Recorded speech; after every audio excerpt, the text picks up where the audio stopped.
Got to know. And while nothing is guaranteed, you may not have a for sure answer as to what you have in Drew Lock. You got to have some idea. So, anyway, we'll get to all of that. A very good win for the Nuggets last night. Very good win. Explain why. I know that nobody could see it unless, on a Monday night, you just told the wife and kids, hey, listen, I'm going to a bar. I'm going to a bar to watch a stream of the game. No, come on. Let's go, people. Come on. Altitude. What the heck? Get this done. Get it done. Don't block my Nuggets. Don't block my Avalanche. Don't block them, please. Work out a deal, will you? Billionaires squabbling over money. All right. We're ready to get things started. Schlereth and Evans coming your way next.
Well, here we go again.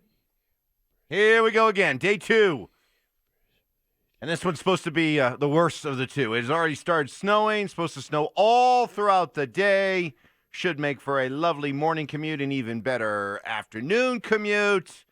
And we're still in October. Good morning, Mark Schlereth. How is it out in L.A., which, by the way, California, of course, dealing with their own set of problems. I guess I'd much rather have a day of snow than what California's going through right now. Yeah, no question about it. There are all kinds of fires going on all over the place here in California, but it was beautiful this morning. Absolutely gorgeous. Walked over. It was nice. Well, good. Good for you. Nice and warm. Exactly. Not a snowflake to be seen anywhere. I'm sure there's some snowflakes walking around, but no snowflakes to be seen. There are plenty. Well, at 4 o'clock in the morning, no, there was the snowflakes are sleeping. Yeah. So they won't be up until at least 10, right? Mm-hmm. Exactly. They'll get up at 10, then they'll start complaining about something. Right. Oh, right. Wah. Yeah. Wah. But when I walk over here at 4 o'clock in the morning, it's very peaceful. Good. I love. You walk? Wait, babe. How long is the walk? It's about 8-10 minutes. 8-10 minutes, and are you in a good part of town? Oh, yeah. I mean, you are Mark Schlereth. I don't think anybody's going to mess with you, but you never know. Yeah, no. It's nice. There's a hotel right on the. So I stay at this hotel that's essentially on the backside of the Fox lot.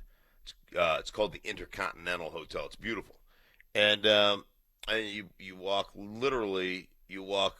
half a block.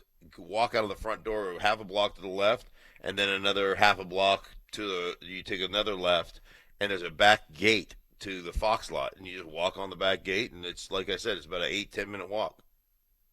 Oh, that sounds pretty cool. It's beautiful, and it's it's morning. I've always been a morning person, so I like waking up. I like getting up, and anyhow, I just kind of trot over here. I always called the Huff and give him grief about living in a petri dish, and then I walk in and plug in. All right. Well, great to have you this morning. And what was your reaction when you heard, like we all did, that apparently that little scene on the sideline when Joe Flacco was kind of moving his neck around and getting it kind of massaged and worked on, turned out to be something that he's been dealing with and enough that's going to keep him out for this week. Probably will end his Bronco season. Probably will end his Bronco career. Yeah, I mean, Yeah. Obviously it's unfortunate that it hasn't worked out, and it's unfortunate that he's hurt. Anytime you have a herniated disc, better to say herniated than bulging. Anytime that you have a herniated disc, that's dangerous stuff, and it definitely affects you. I do the Spine One commercials all the time. It crushed me. I had several herniated discs in my lower back, and I had to have surgery in '97 to remove both of them. And it is just one of those things that can create a lifetime full of problems. So, I was upset for him. There's no question about it. There's part of you, too, that looks at it and goes, all right, well, there's a reason the last couple of weeks haven't looked very well. If he's been dealing with this for a couple of weeks, there's a possibility, too, on top of the fact that they just don't have enough talent on the offensive side of the ball. So here starts the Brandon Allen era, I guess. Am I being too presumptuous thinking that this is it for Flacco as a Bronco? I mean, we know they like him. We know they like him. They want to like him. They want him to be the answer. So right. Is it too presumptuous to say, well, that's the end of Flacco? I mean, I hope it's the – listen, there's nothing personal. Nothing personal. Okay, I've seen all I need to see in Joe. Okay, he's not the answer. Okay, I am prepared to move on, but right, are they? Well, let me just say this, Joe. All right, to back your point up, Joe is not the answer as the offense is currently constructed. Is that fair? Like Joe could be the answer if the offense was actually loaded with players. Well, wait a minute. If he's the answer, what's the question? I mean, the question is, can Joe Flacco be the quarterback of the next of the next great Broncos team? As currently constructed, absolutely not. No, but as long as you put all kinds of really, really good players around him, that's a lot of work, my man. That's a lot of work. Well, here, if you had a good offensive line, which you haven't had since John Elway took over, for a guy that got the crap beat out of him for the majority of his career, and then actually had a running game and a good offensive line in front of him and won 2 Super Bowls, you would think that that would be a priority. And maybe it has been a priority, you just don't know how to pick them. So, I mean, I don't know what the answer there is, but this group has been bad for a while. To the point where, how many different offensive line coaches have they had? How many different combinations have they had? How many guys have they gone out and tried to get in free agency? 5,824. Thank you, John. I appreciate that. Yeah, I mean, so Joe Flacco behind this group, no, he'll never, I mean, here's the deal. If you had, Lamar Jackson, or you had a guy who could run, because you're running for your life back there. If you had somebody like that, you may be able to create an offense that would, that would actually, I'm not going to say it'd be good, but it would at least be okay, but certainly not a pure drop back guy. And the other thing that's interesting is, and I told you this from the start. Back in 2014, when Joe Flacco played in this offense, or in a simile of this offense, Mike, or a facsimile of this offense, however you say that, like they quit running the boots and all that stuff. They went to straight drop back play action stuff, because he's never been great outside the pocket. And so, you put him in an offense, and frankly, it just, what his strengths are, don't match up. Like, everything that is a weakness for him, you've exposed him to because of your group up front and your lack of talent around him. We got an early question for question mark that came in already, and it asks, is Mark's landscaping service taking care of the snow on his driveway and walks while he's in California? If by landscaping service you mean my wife, then yes. Yes, she. This is a wreck. Yeah, exactly. Oh, jeez. All right. Well, on that note, by the way, question mark coming up at 8 o'clock. So any questions for Mark, send those in on the RamosLaw.com text line, 303-713-1043. Just include hashtag question mark. So, are we curious, hopeful? What are our feelings when it comes to Brandon Allen, and why? Why does anybody have an explanation why the Broncos are taking it so cautious with Drew Lock? That's next. Well, trust me, once this snow moves out, we will get back to the wonderful fall weather that we normally have in Colorado, which is an ideal time to explore the option of selling your home. And if you are looking to sell your home, the first people you need to call, it's Bill Watson and his family, the Watson Group at Your Home Sold Guaranteed Realty, where their name is their promise. Experience, knowledge, history, integrity. These are just some of the qualities that best sum up Bill Watson and his career, which is over 30 years and going strong. 30 years of local real estate experience here in Colorado. And that kind of experience has allowed Bill to build different systems and platforms that are in place and ready to go to better market your home and get you top dollar. The results speak for themselves. Bill Watson nets his home sellers more money and sells his homes 23% faster than the average agent, and is top ranked in Denver according to the MLS. I've gotten to know Bill and his family. This is a tight-knit group that works very well together. Straight shooters. They know you have plenty of options out there when it comes to selling your house. All Bill wants is a chance to meet with you and lend you his thoughts, his recommendations, and all those decades of experience. So call Bill Watson, the Watson Group at Your Home Sold Guaranteed Realty, where their name is their promise, 720-463-0002, 720-463-0002, or online at billhasthebuyers.com.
I think as comfortable as he can be, given the lack of reps in practice. The starter gets the bulk of the reps, and he got here after preseason. So there is some carryover to the offense that he came from to here, so that obviously helped. Okay, step right up, Brandon Allen.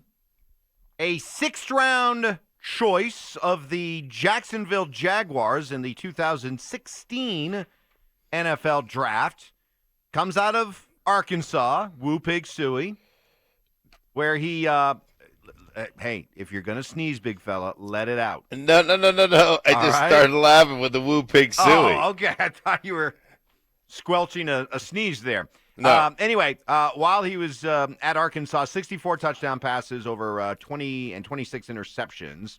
Does not have an NFL stat. Not one NFL stat. So this is the guy. But notice what I said. Sixth-round draft choice. Yes. He's our Tom Brady. Yeah, he's not as handsome as Tom Brady, though. I love Tom Brady. He's gonna be our Tom Brady. Did you see the picture of him? That he looks a lot like Paxton. Oh, God. Hold on a second. Did you see this? No. Oh, the resemblance is eerie. Eerie. Oh, my God. Right? Oh, my God. Can we get a Paxton side by side? Yes, DeHuff, get to work on that. He's got a little pirate in him now. He has some yo-ho matey in him. Which scares me a little bit, Mike. Me too. Scares me a little bit. Me too. Now, but here's the deal. Like, if he's got the Paxton athleticism, but mixed with the kind of Simeon-esque preparation, now we're on to something. But I don't know. I don't know if I want to go down the whole Simeon Lynch road again. Well, I mean, nobody wants to go down it, Mike, but they have left us no choice. I mean, it's not like they got a middle-ish of June quarterback where you can go, okay. Well, I mean, salvageable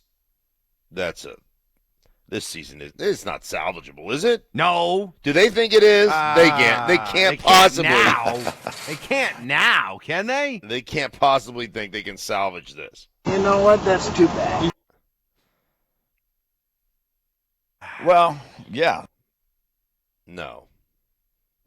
Any kind of curiosity about Brandon Allen? No. Do I have any curiosity? Yeah, I mean, Sure. Is there any chance of There's always lightning in a bottle? I mean, Kyle Allen, Gardner Minshew, There's always Luke Falk. Oh, never mind. Yeah, there's always that curiosity, and sometimes you get that we don't know what you are bump, so we're just going to kind of lay back and play vanilla and see what exactly you are, and you can get kind of that. He played really well for 2 weeks bump, or 3 weeks bump. So that that happens. Obviously, that's something that goes on. But come on, I mean, this is the third team he's been with, right? Correct. So you never know, though. Never know. Sometimes the light goes on. Who knows? The majority of guys get their opportunity. The majority of guys aren't. First rounders who come in and play great. The majority of guys get their opportunity. Somebody gets hurt. The light goes on and they play really well. That's how most guys' careers kind of work out. Well, so, hey, anyhow. listen, root for him. I'll be watching with a lot of curiosity. Absolutely rooting for the kid. Why not? Even though there is a really, what's the word? Sobering, disconcerting resemblance to Paxton the Pirate. DeHuff's working on that right now. We'll put that up for you. But you're right. The resemblance is uncanny and rather, like I said, disconcerting. Yes. The real story here, the real story in all of this is not Brandon Allen. It's the Broncos' strategy when it comes to Drew Lock. So per Mike Kliss, the plan for the Broncos and Drew Lock is he will not start practicing until after the bye week. So definitely for the Cleveland game, and I would presume for coming out of the bye week, the Minnesota game and probably the Buffalo game, you're looking at a Brandon Allen, Brett Rippon combination. So, Mark, I got to ask. It's the question I think everybody's asking.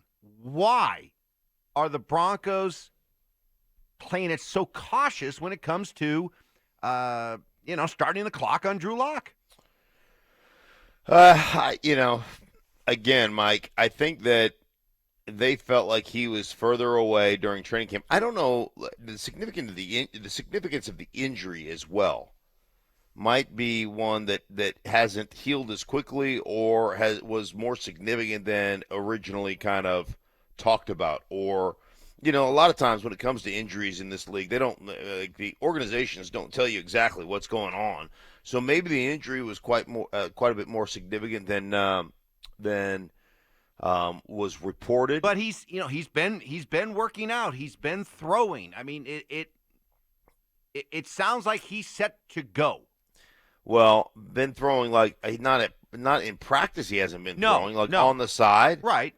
Like there's a big difference between being ready to throw in games and ready to throw in a real practice, and then just playing catch. Look, on the side. I'm not arguing with you or the Broncos that he needs some serious practice time. Right. My question is, why not start that practice time this week, especially when after this week you have 2 weeks until you play? Why are you not using this valuable practice time now? Do it now! Right, you would have to activate him now, right? No, you don't. You get 3 weeks of practice time before you have to activate him. Oh, okay, you're right. But you don't have to make any roster moves. You can just practice him without. Practice him. You don't, and teams can decide after a certain amount of practice time to say, nope, you don't look ready. We're not bringing you off IR. Right, but then you couldn't.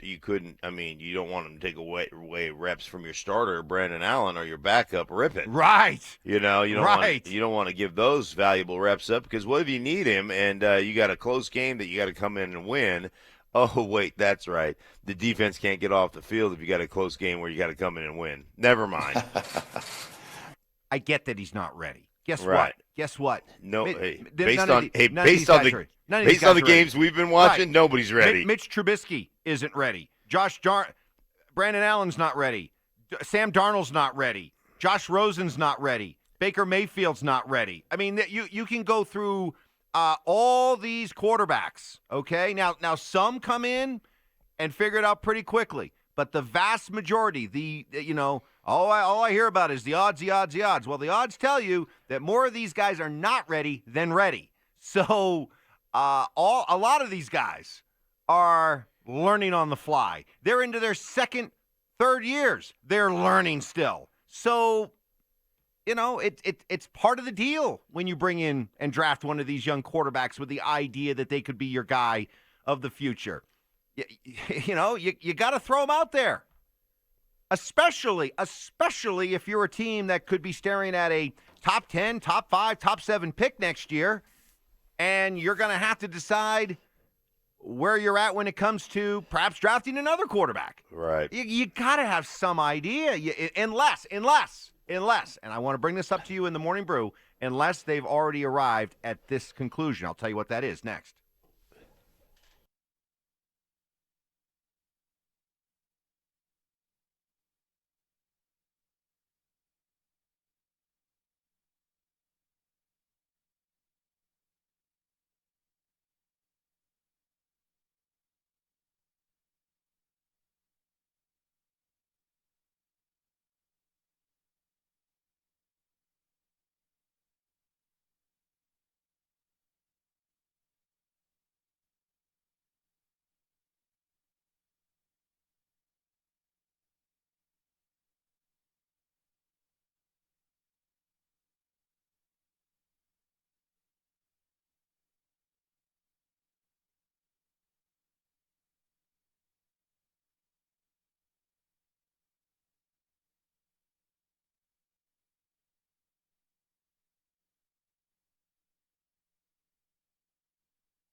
Fan presents Schlereth and Evans. Good morning. Morning. It's time for your morning brew. Things are gonna get weird. You're gonna eat lightning, and you're gonna crack thunder.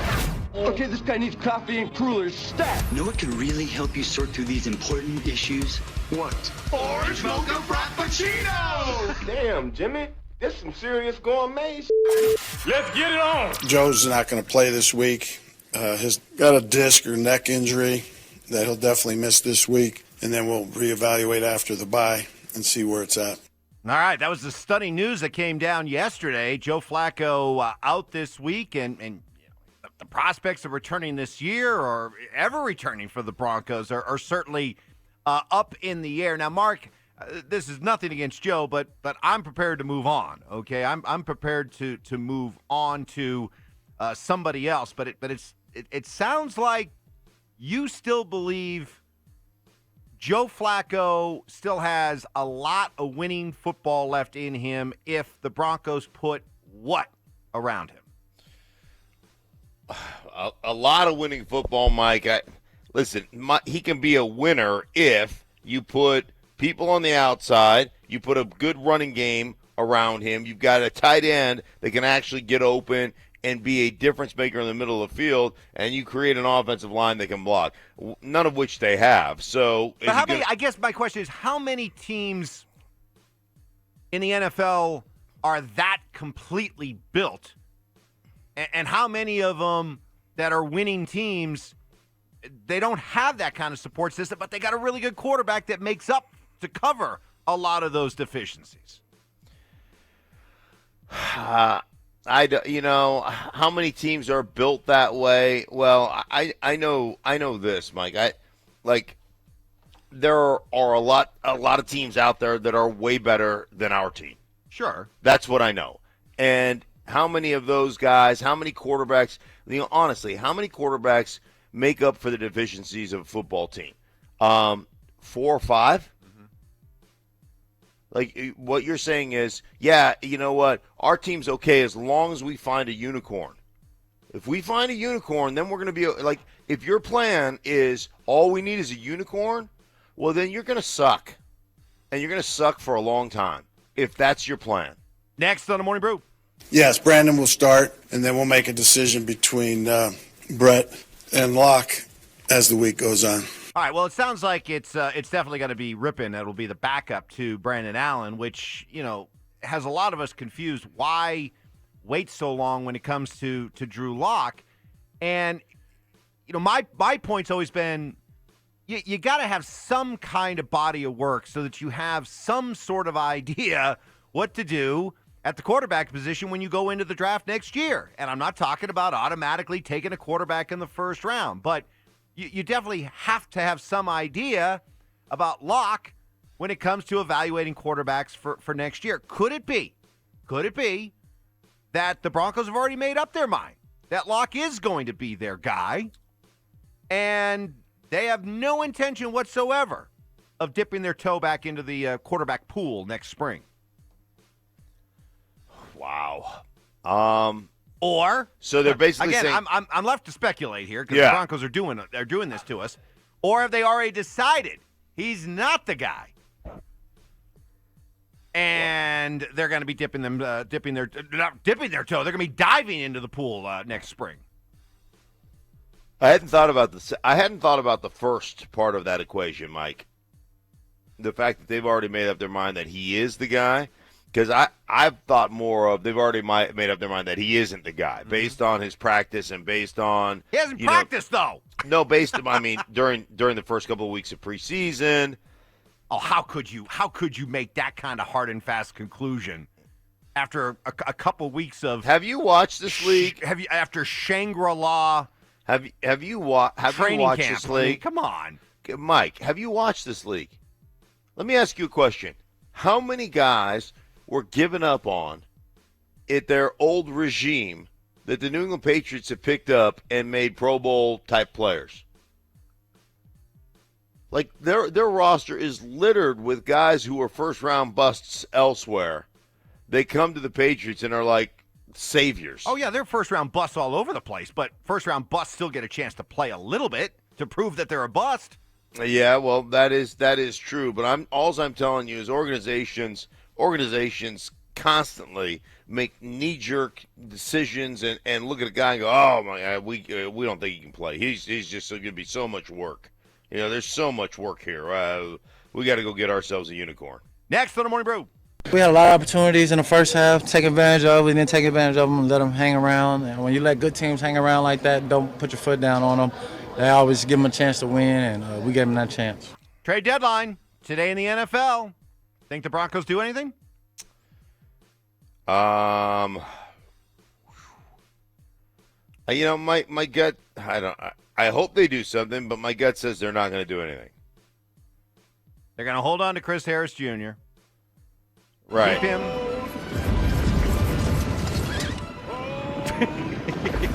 They're going to just hold on to him. Just hold on. Hold on.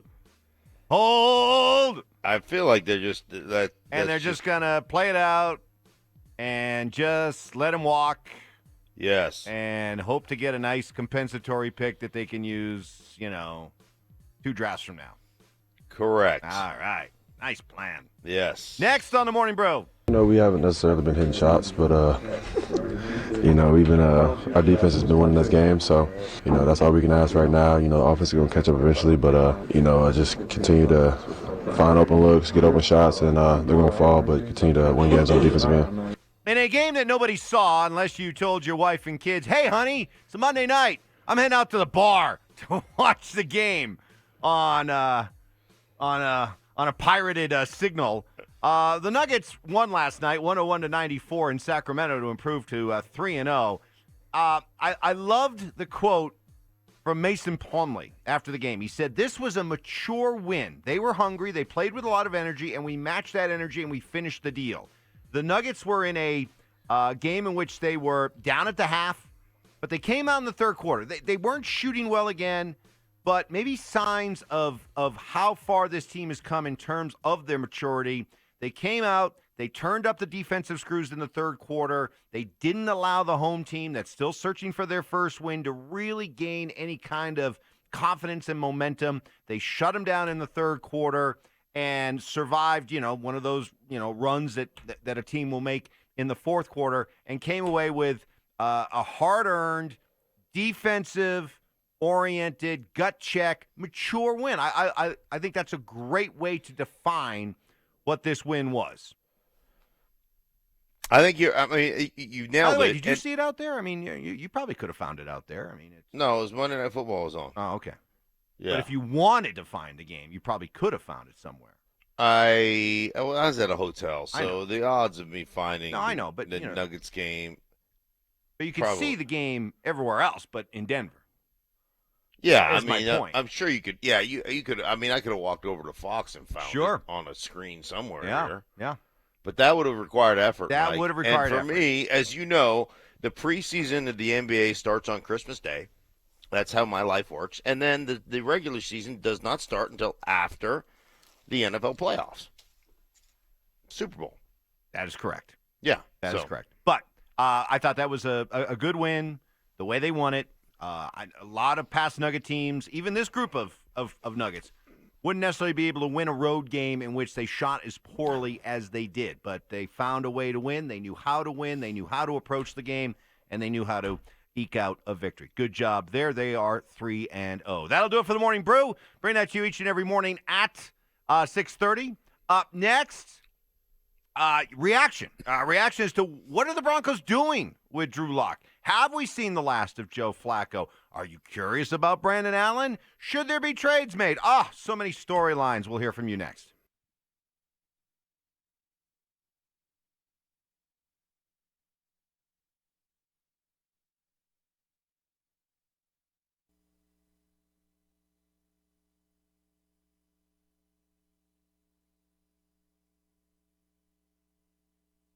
All right, let's say good morning to Brent Iverson from Ideal Home Loans, folks to turn to for all your mortgage needs. Hey, Brent, I know that the rates are really low right now. It's great news. How does that help people that are trying to buy maybe their first home? Well, here's the great news. If you're out shopping for a home, thanks to low rates, you qualify for more home for the same payment. 30-year fixed rates right now, 3.625% with an APR of 3.791%. If you looked around 6 months ago, you qualify for as much as $60,000 more in home today thanks to low rates. Brent, does this also help out current homeowners? Well, it does. You know, if you looked at refinancing 6 months ago, you're going to save over $200 a month more today on a $300,000 loan than you would have if you'd taken advantage of rates 6 months ago. But again, these low rates are not going to last forever. You've got to take advantage of them. Call Ideal Home Loans today to find out how much you can save or qualify for at 303-867-7000. That's 867-7000. Or as always, you can apply online, idealhomeloans.com. Equal opportunity lender regulated by DORA, NMLS 136756. For terms and conditions, call 844-45-IDEAL.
Well, there's no doubt that checking out the ramoslaw.com text line, 303-713-1043, folks are really having a hard time as to, what is going on here when it comes to Drew Lock.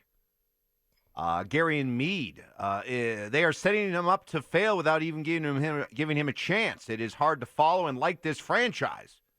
They are a joke franchise. The way they are handling Lock is crap. Let's see.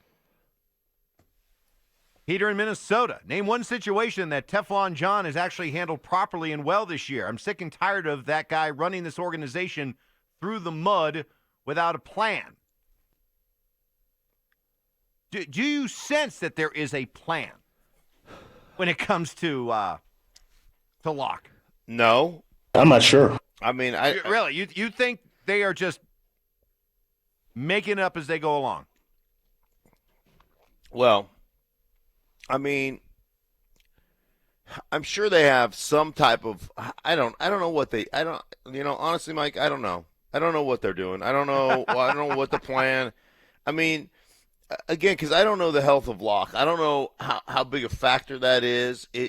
Is he really unhealthy? Like, is he really? Can he really not practice yet? Like, are you risking further damage? Like, I don't know what's going on medically with that kid. So, do you fear that if you put him in because he's not fully ready, like he could damage it further and then have to have surgery on it? I mean, like, what are the answers there? And to that, I don't know. It's one of those. All we hear is that they just don't think he's ready. Now, is that they don't think he's? No, I don't read into that as health. I read that they just don't think he's ready.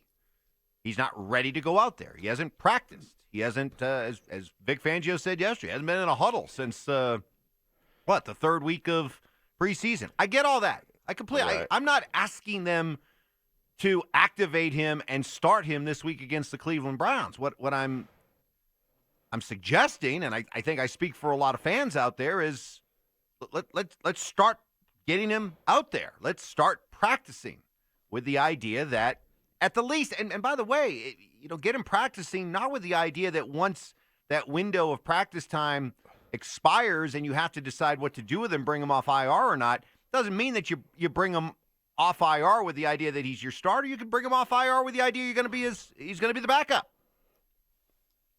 So I just don't see the reluctance.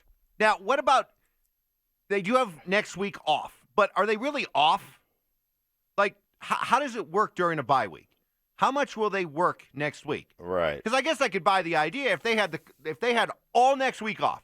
These guys scattered to the wind they play Cleveland on Sunday, and starting on Tuesday of next week, a week from today, they are gone for 7 days. Right. But it doesn't work that way, does it? Well, not when you're not a good team. It doesn't. Like, if you're not a good team, usually, so you play Sunday, you'll have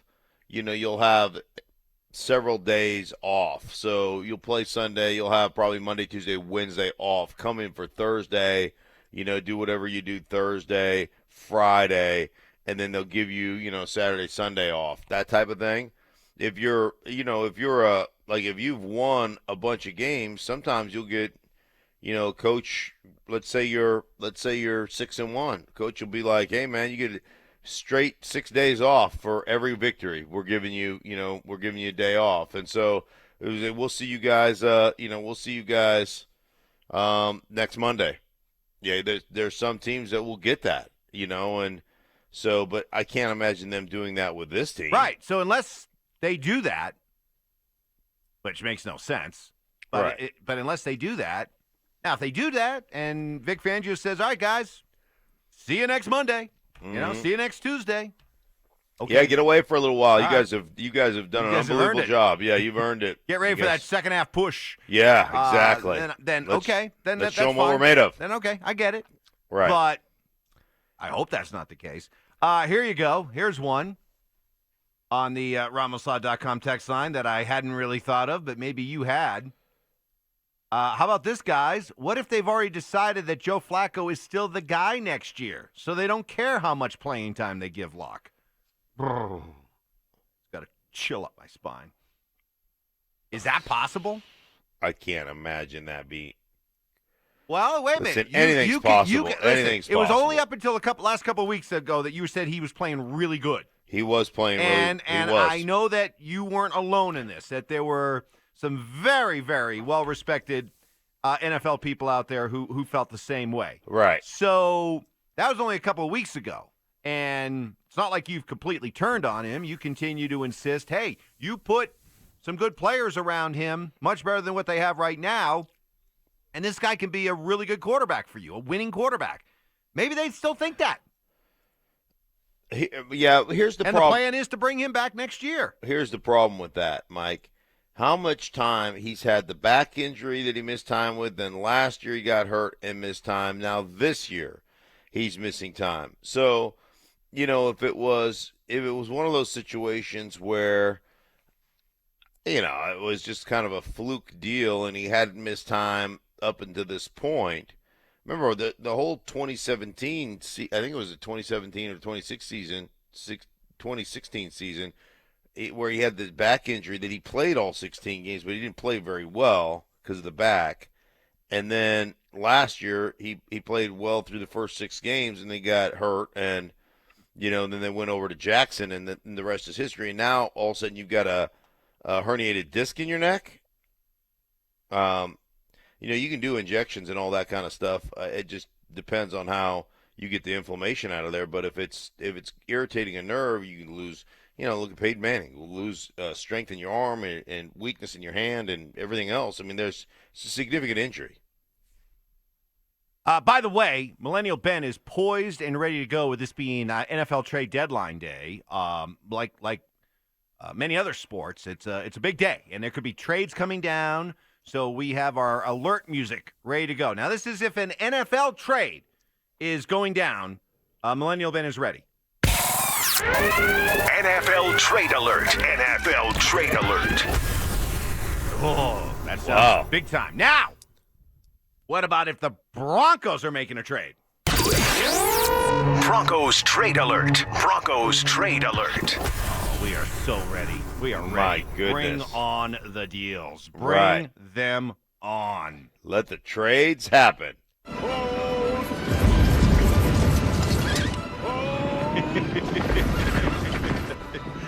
All right, Mark. Some of our loyal 6 a.m. listeners have a beef with you. Oh, there's a surprise. Yep. So let's air the beefs coming up next.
You know, it's one of those things that our listeners are just having a hard time, Mark.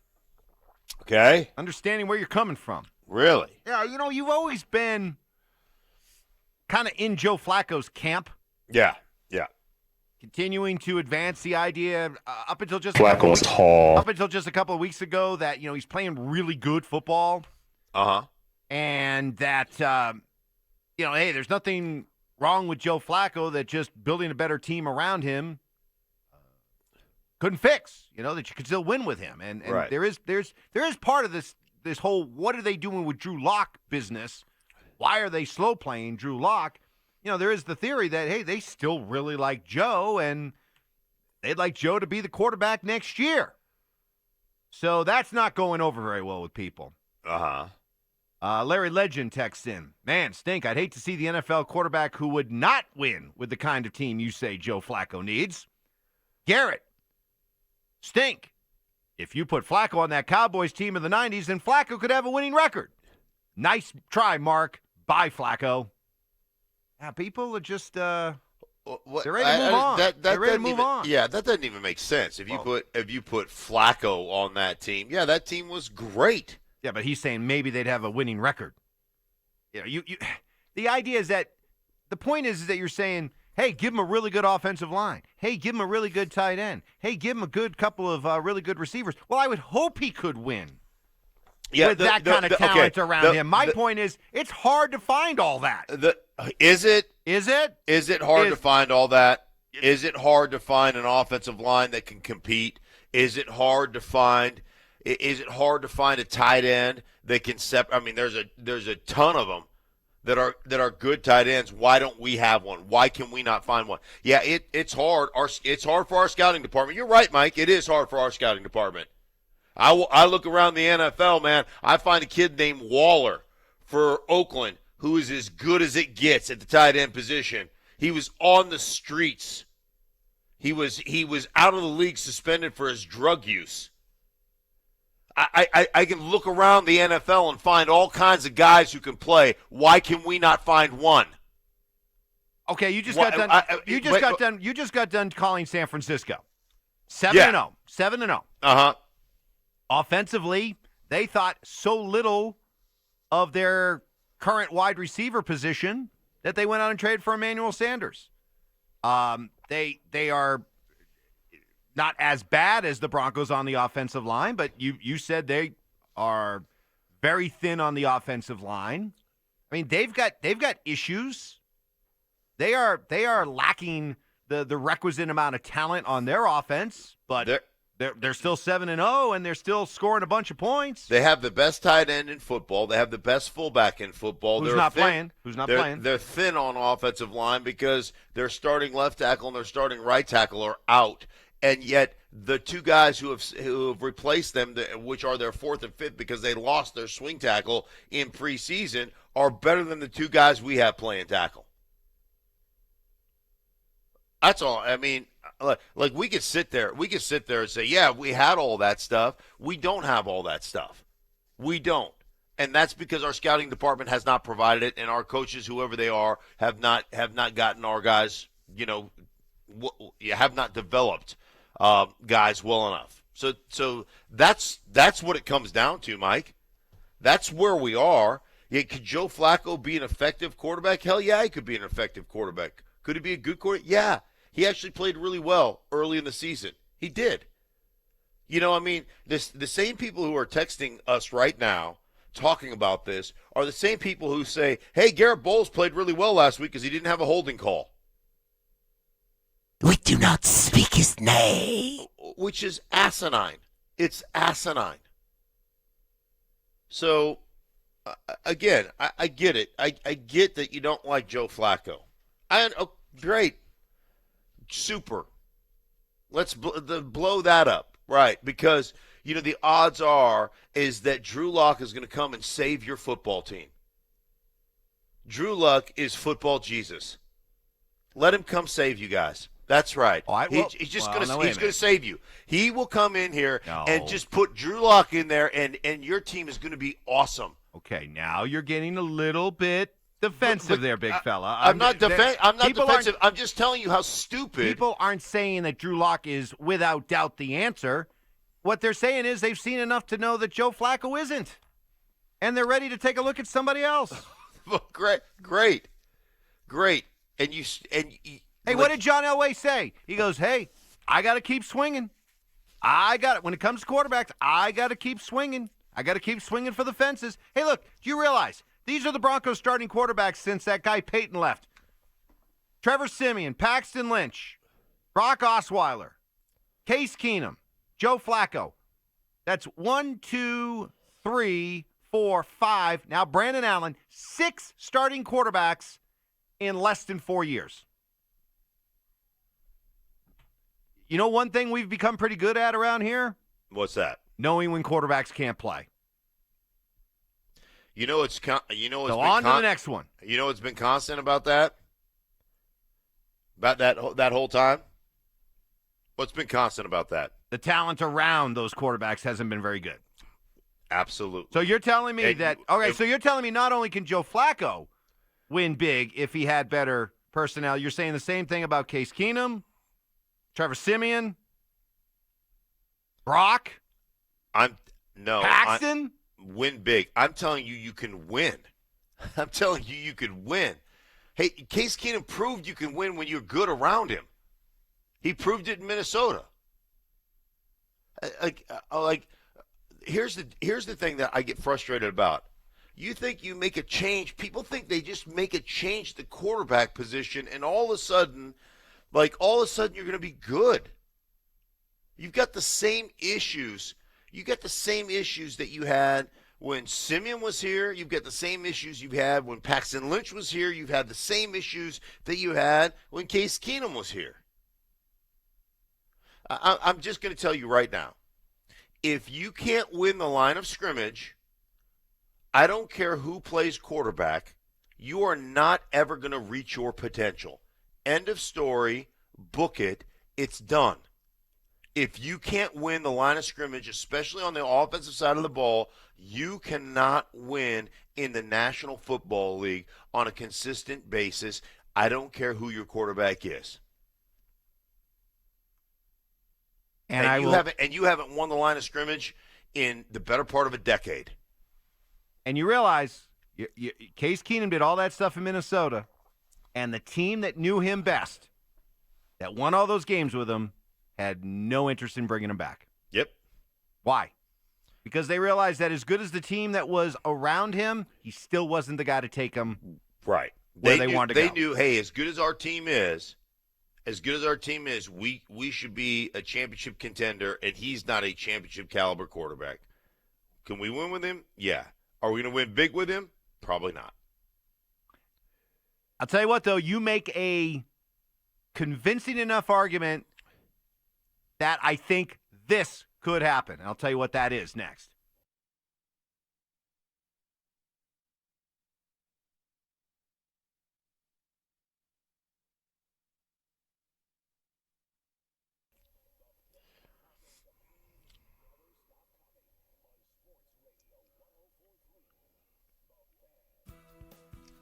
Hey guys, Mark Schlereth here from friends at West Rock Coffee. You guys know Coffee Junkie, guilty as charged. The only coffee we drink in studio. West Rock Coffee, the official coffee of Schlereth and Evans. Light roast, dark roast, caffeinated, you name it, they have it. Always delicious, always smooth, never bitter drinking coffee. And now you can make West Rock Coffee your official coffee as well, because you can find it in 2 exclusive locations. One, in your King Supers. Guys, do me a favor on this snowy day, swing into the freezer section and pick up my green chili, warm you up from the inside out. That's right, also my queso dip. Then swing over to the coffee aisle, the gold package with the elephant on the front. That's West Rock Coffee right there in the coffee aisle of your King Supers. Or you're traveling around today, be slow, be careful. Out there on those snowy streets, hey, take your time, swing into a Colorado Loaf and Jug convenience store. They're exclusively serving West Rock Coffee. Pour yourself a cup of the Mezza Morning Blend. You're going to be so glad you did. So 2 great locations, Colorado Loaf and Jug convenience stores or your King Supers, the gold package with the elephant on the front. That's West Rock Coffee. West Rock Coffee,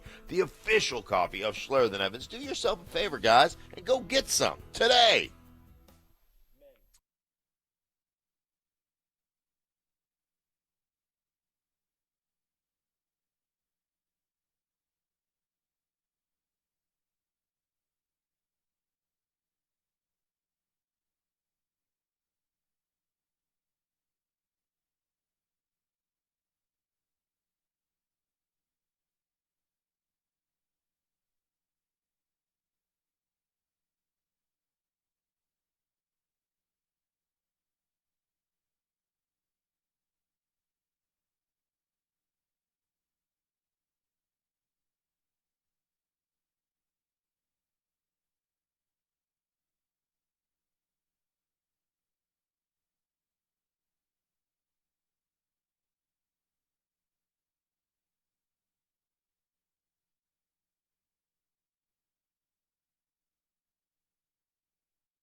Mark, I will give you this.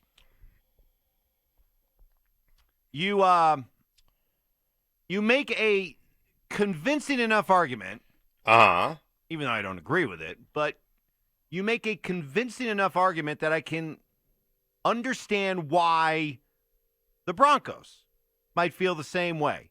That for everybody who wants to see Drew Lock out there, they don't feel Drew Lock is ready. They're in no hurry to get Drew Lock activated.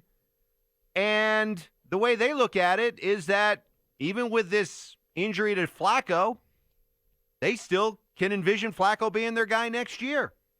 And that if they continue to build up the talent around him, that they can still win with Joe Flacco. Hey, it was the beginning of the year, right? John said, hey, we still believe he's in his prime. We still believe he's got a lot left. And, you certainly haven't given up on him. So I think it's fair. I think it's fair to speculate that they haven't given up on him either. I don't see that. That's not. I mean, I don't think that that's. It's not that it's not that I'm saying that Joe Flacco should be the quarterback of the Denver Broncos. I'm not. So let's not put that on me.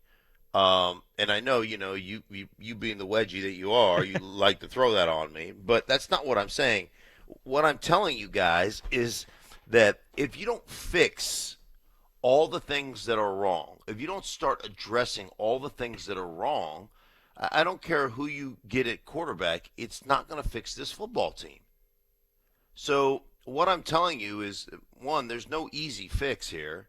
And two, if you don't address it with guys who can play, then it doesn't matter who you put out, whether it's Brandon Allen or Rippon or Drew Lock or, give me the next Hall of Fame 5 quarterback that comes out. Give me the guy, Herbert or any of the other guys in this draft that you could possibly take. If you don't fix the rest of the team, it's going to be virtually impossible for any of those guys. But as Clint in the 406 texts in, yes, we need better talent on the entire roster, but the Flacco hill is a strange one for you to die on, Mark. And I'm not dying on the Flacco hill. No, but I'm not dying on the Flacco hill. I'm just telling what I'm trying to tell you guys. Well, and hear this is I'm fine. Move off Flacco. I've got no horse in the race. I'm not dying on the Flacco hill. What I'm telling you is regardless, everybody, see, this is where the Flacco thing is so infuriating to me, is because everybody looks at it and goes, well, Flacco's no good. It's not it's just like what we did for the last 3 years. Our coaches are no good. Damn it. Our coaches aren't good. No, our players are great. Our coaches aren't good. So we change all our coaches, right? And, and again, we keep finding things to point. Well, it's not our players. It's our quarterback is no good. It's our quarterback. At what point are the fans going to look at this for what it is and say, okay, it doesn't matter who's playing quarterback. If you want to point the finger at Joe Flacco, knock yourself out. It's all Joe Flacco's fault. But that's not reality. The reality is this football team, as it's constructed, is not good enough. And I will, again, I feel like I'm bashing 72. It's all 70. It's not all 72's fault. But I have talked to multiple players,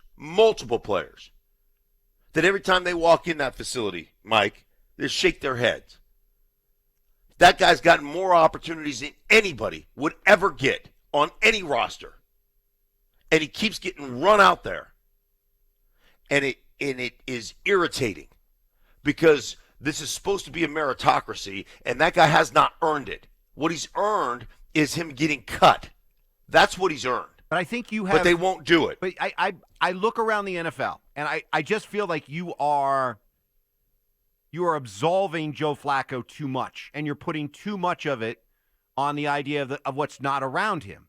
And all I know is that, I'm looking at other offenses that I can easily say have as much need to build up around the quarterback as the Broncos do, and yet I look at the Pittsburgh Steelers averaging 6 points more than the Broncos are. I look at the Tennessee Titans averaging 3 points more than the Broncos are. I look at the Buffalo Bills averaging 4 points more than the Broncos are. I can look at the Raiders averaging 6 points more than the Broncos are. I mean, these are all teams.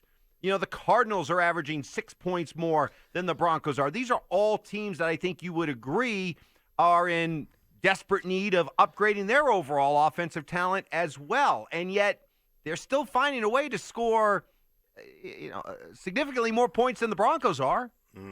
Yeah. And every one of those teams you just mentioned, to me, Tennessee Titans, first rounder at their left tackle position. Their right tackle position has not only a Pro Bowler, but an all-pro guy. So, their offensive line, actually, they invested in Roger Saffold, who, to me, in free agency, is one of the best offensive linemen in the business playing guard. So who else did you talk about there? Pittsburgh. We know they've had a good offensive line lately. The Oakland Raiders, are you kidding me? The Oakland Raiders can dominate inside with their offense. Every team that you just mentioned has better talent at that position and better players at that position than we have. And again, we continue to ignore it. We continue to try to patch Menelik Watson. We're going to patchwork that'll fix it. Donald Stevenson, Jared Valdir. Yeah. Right? I mean, at some point, come on. Like I agree. Like I look at our left guard position in the cooler and say, great, that's awesome. That one worked out. I look at the way Indianapolis constructed their group up front. And yeah, you know what? The Broncos handled Indianapolis in Indy on defense for 4 quarters for 3 quarters and 14 minutes, or 3 quarters and 13 and a half minutes, whatever the math is on that, Mike. But again, like I just get really frustrated with people that are just like, hey, if we just switch up the quarterback. You got your chance now. You got Brandon Allen now. That should fix it. We should be great this weekend. It's going to be awesome. We'll probably just dominate Cleveland. Myles Garrett may have 14 holding calls against him and 7 sacks. But, okay, was the offensive line a problem last year? Yes. They averaged 21 points per game last year. They're averaging 15.5 this year. Was the offensive line a problem 2 years ago? Yes. Okay, 2 years ago, the Broncos averaged 18 points per game. Again, up from what they are averaging this year. Was the offensive line a problem 3 years ago? Sure. Okay, that year, the Broncos averaged, where are they? Hold on a second. Where the heck are they?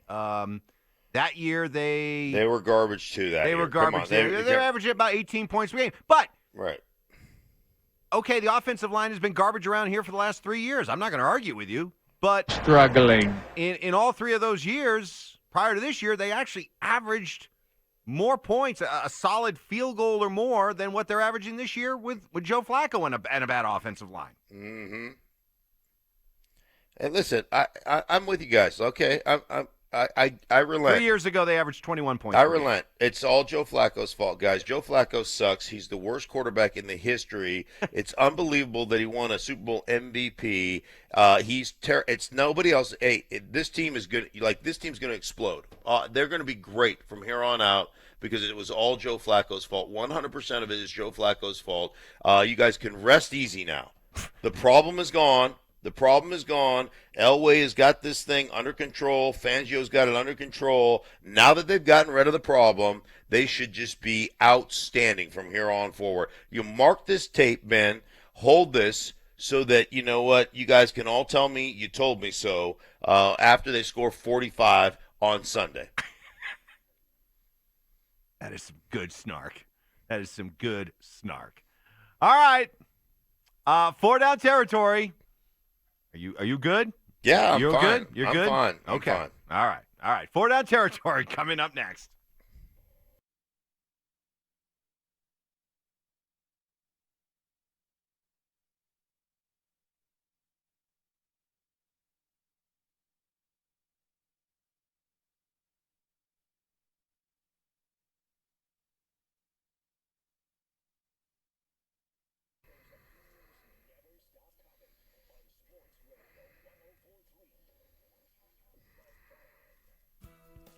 Hey guys, Mark Schlereth here from my friends at Park Meadows Imaging. Guys, are you suffering with an injury? It just doesn't seem to be getting any better. Finally, your doctor said, hey, we need to get a closer look, see what's going on in there. We need to get a picture of that.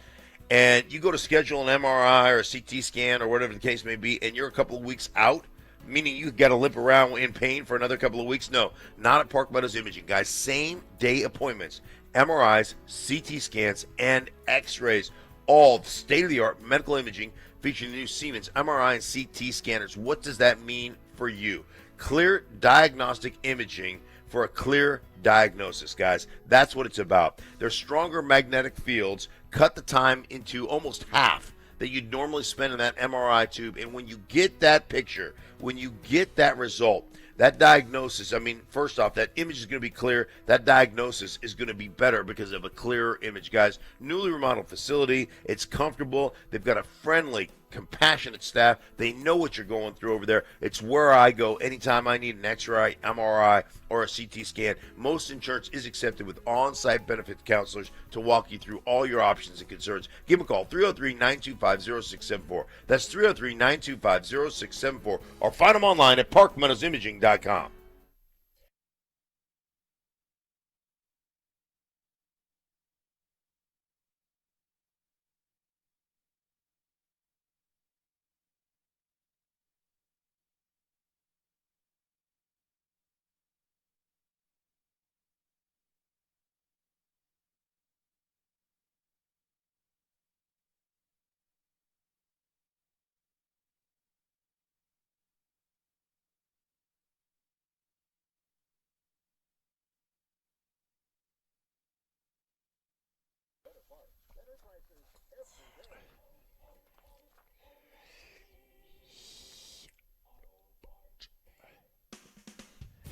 Hey guys, Mark Schlereth here from our friends at Will's Wellness and Estate Planning. Reminding you, they're not your traditional or typical law firm. They focus on one thing and one thing only. That's estate planning, guys. They do it from locations in Denver, Park Hills, Stapleton, Highlands Ranch, and Castle Rock, all conveniently located to serve you guys. And they pride themselves on the relationship they build with you over time. And they do it all on a flat fee basis. Right? There's never going to be a surprise. You know exactly what you're going to pay up front. And I'm telling you what, guys, they understand your life is going to change. Things are going to happen, and you're going to need them every step of the way to make sure that you're up to date, to make sure that you are covered as your family grows, as your job changes. They're there every step of the way. And like I said, all on a flat fee basis. They understand that everybody can benefit from basic estate planning, whether you're married, single, whether you have kids or no kids, whatever the case may be, they're going to be there for you. I tell you guys this all the time. Tomorrow's not a guarantee, so take care of tomorrow today. Call my friends at Will's Wellness and Estate Planning, 720-266-8190. That's 720-266-8190. Or find them online at willsandwellness.com.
is 4 down territory. Madden is on the field. He wants to know if it's real. They said yes. Get your big butt out of here. We're on to Cincinnati. I'm here so I won't get fined. Do you want to lose? I throw, you catch. It's not that hard, okay? All right, get the out of here. On Sports Radio 104.3, The Fan. First down. Joe's not going to play this week. He's got a disc or neck injury that he'll definitely miss this week, and then we'll reevaluate after the bye and see where it's at. So check this out, Mark. If Joe Flacco goes on the IR as expected, the Broncos will be the only NFL team to have 0 quarterbacks on their roster who have taken an NFL snap. That's planning. That's you guys ask me. You guys ask me what the plan is. What is the plan? The plan is to have no quarterbacks that have ever taken an NFL snap on our roster. Well, how many years have I been saying? How many years have I been saying you got to get yourself a veteran quarterback, a veteran set of eyes? Like, what's their plan? We don't have a plan. I don't know what our plan. I don't know what the plan. I mean, your guess is as good as mine. That is some solid roster construction right there. Lord have mercy. Next in 4 down territory. Second down. Yes, Brandon will start, and then we'll make a decision between Brett and Locke as the week goes on. Oof, okay, so you have eloquently made your case of how lacking the Broncos are when it comes to talent on this offense around a capable quarterback in Joe Flacco. So how in the world do you devise a game plan for Brandon Allen? Again. Seriously, what do you do? No, I'm not even being funny now. I'm just like, what do you do? Well, I mean, you haven't devised a game plan that's put up over 16 points a game anyhow. Right. All right. I mean, like, what do you do? Hey, we're just gonna run plays. Hopefully, one of them works. Right. But just you're back to the Tebow offense. Really, I mean, you're going to see that Brandon Allen. I would think that what would you put the over under on rushing attempts? I shouldn't even say rush, just running for his life scramble attempts by Brandon Allen on Sunday. 6.5. Yeah, somewhere around there. Give me the 5, over. 6. Yeah, give me the over. Yeah, there's gonna. He will be. I bet you Brandon Allen will be the Broncos' leading rusher on Sunday. They're gonna have a bunch. I mean, how many boot keeps are they gonna run in this game? I mean, it's just hey, let's run wide zone and boot off of it. Or just the moment that there's pressure, he's gone. I mean, he's just gonna take off, man. Right. And you know what? Some people will be like, "Woo, this is exciting! Look at it. We finally got a quarterback that can make something happen." That's right. Something out of nothing. Something out of nothing. Just like the days of Tebow. Off schedule. Love it. Meanwhile, thank you so much. God bless y'all. They'll flash up to John in the booth, and it'll just be like shades of Tebow again, looking like he's just chewing on glass. Is Tebow available? Well, oh, don't even float that. Don't even float that. Is he available right now? DMac's Let's go. Get in here. Let's go. Get in here right now. Get in here. We got 30 minutes. DMac's dusting off the 7-year manifesto as we speak. Next in 4 down territory. Third down. We had a lot of opportunities in the first half, take advantage of it, and then take advantage of them and let them hang around. And when you let good teams hang around like that, don't put your foot down on them. They always give them a chance to win, and we gave them that chance. Well, there is Chris Harris. Sometime between now and 2 o'clock, we'll be waiting to hear this. Broncos trade alert. Broncos trade alert. Well, we're ready to go. We got the the Sounders and everything. But is that part of the plan?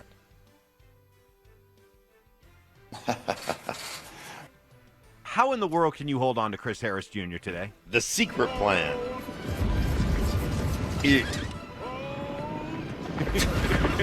I know. This plan is so secret. Hey, this plan is so secret that we don't even know what it is. Exactly. Right? I mean, that's what the Broncos are saying right now. We have got this secret plan. It is so secret. secret. It is so secret. Let me tell you how secret it is. Yeah. It's written on this sheet of paper right here that you can see in invisible ink. It's like, you know what it's like? It's like that movie, the Declaration of Independence movie with national treasure. Yeah. Like, you got to put lemon juice. If you don't have lemon juice, this is the lemon juice plan.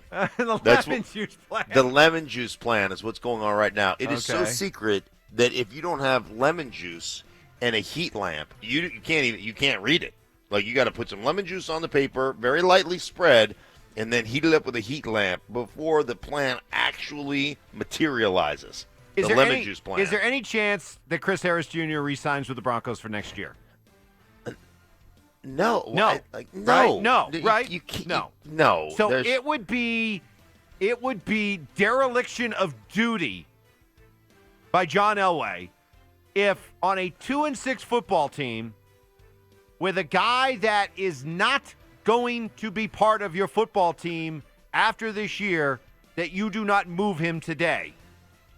You know, it would be gross negligence. You know what would even be worse than that, Mike?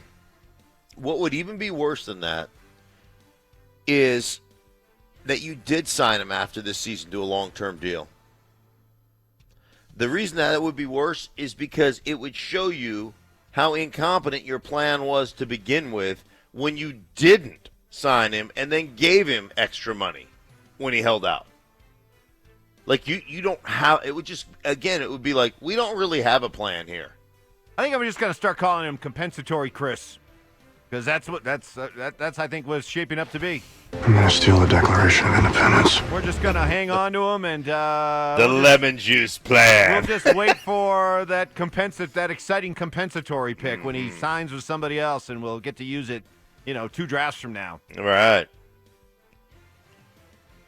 Compensatory Chris. We're going to get an extra 4th rounder. I'm going to steal the Declaration of Independence. I miss Nick Cage. Yeah. Nick Cage. Next in 4-down territory. 4th down. Rudolph in the gun, hands it off through the middle, down to the goal line. That is James Conner, and he scores a touchdown from 9 yards out with great efforts at the goal line for the young man from the University of Pittsburgh and Erie McDowell. Steelers radio as Pittsburgh fell behind Miami 14-0. And we're thinking, hey, Dolphins are going to get off the schneid and further drive Pittsburgh into even more embarrassing depths of despair. But Pittsburgh did rally, thanks to Ryan Fitzpatrick throwing a couple interceptions. He gives as good as he takes. And my man Mason Rudolph, 2 touchdown passes. He's back. Right. We're back. James Conner, 145 yards rushing, but he on a meaningless carry late in the game, hurt his shoulder, left with it in a sling. So we'll see what happens with the Steelers, but they get the win. So Dolphins are who wins first, Dolphins or Bengals? Good. Yeah, I you know what? I'm gonna I think they're both fighting not to win. I'm gonna go Bengals win the first game. Yeah. Well, who did the Broncos play? The Dolphins or the Bengals? No, they don't. I was thinking that would be their chance. Dolphins will get the Jets this week. Ooh, at home. So you're telling me Struggling. there's a chance. All right, here come the Jets. Mm-hmm. Jets might be the only thing standing between the Dolphins and a winless season. The Jets. All right, that'll do it for 4-down territory. Our tour around the NFL. Bring that to you each and every morning at 7:30. Oh, lot to react to on a snowy. And if you're out there, please take your time. It is, at least we're here in the tech center, and it's looking nasty. So wherever you are, please take your time. If you're an employer listening right now, plan on cutting everybody out a little early today, or maybe even not even have them come in today. It's shaping up to be one of those days. All right, reaction for the peeps coming up next. Hey, Siltar Motors is the place to turn to if you've experienced a rough patch. And by that, I mean talking about bankruptcy. For 25 years, Siltar Motors has been there for people dealing with bankruptcy. So, I mean, it's sad on one hand that, for so long people have been having to go through this and fight this, but it's good that Siltar Motors is there with their Zero Down program, which allows good people still to be able to purchase that all-important car for zero down and no payments for 45 days in almost all cases. For almost 30 years, Siltar has helped folks deal with bankruptcy because they recognize that people still need that car to get kids around, to run errands, to get to work, to put their lives back together. The Zero Down team made up of Brian, John, and Ty, 3 guys with a combined 30 years of experience at Siltar. And experience is a word that it's synonymous with Siltar Motors. Family-run business for 60 years, 19 President Awards. They're with you before you buy the car, during the process, and well after. This kind of service matters. As an average, 1/3 of their monthly business is repeat customers. Here we are at the end of October. I can tell you, 1/3 of the business they've done this month, people who come back time after time. That means you're doing it right. If you find yourself or know of someone dealing with bankruptcy, reach out to Siltar Motors. Zero Down. In almost all cases, you could be driving that new car from Siltar the very next day. Call the Zero Down team at 720-446-9222 or online at sthmotors.com.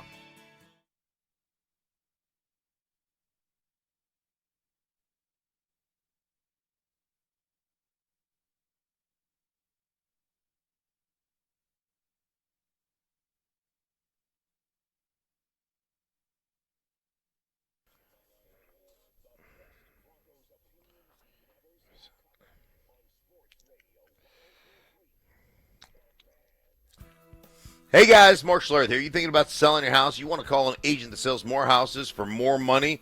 Troy Hansford, the Hansford Real Estate Team of RE/MAX Unlimited. He is the agent for you guys. He'll sell your house for more money than it's worth, or than that gets in the neighborhood, right? I mean, that's what he does every single day. Just last week, he sold a house that's been on the market for 86 days, hadn't had an offer.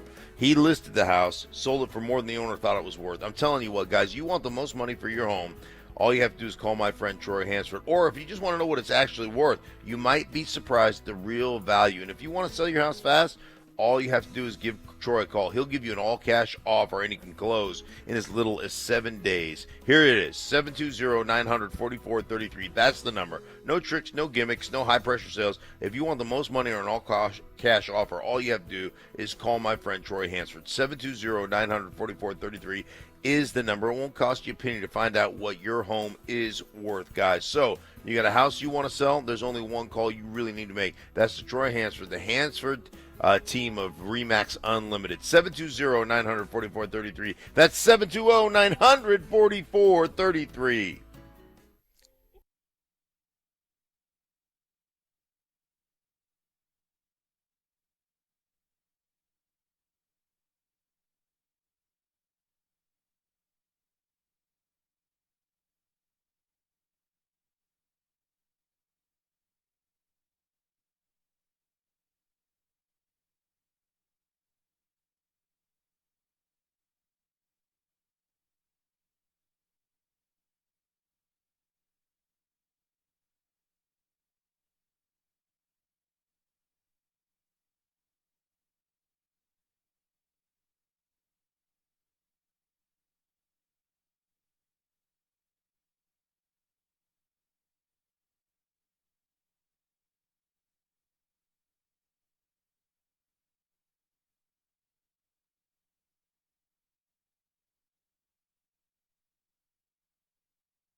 This segment on 104.3 The Fan is brought to you by Matthews Fine Watches and Jewelry.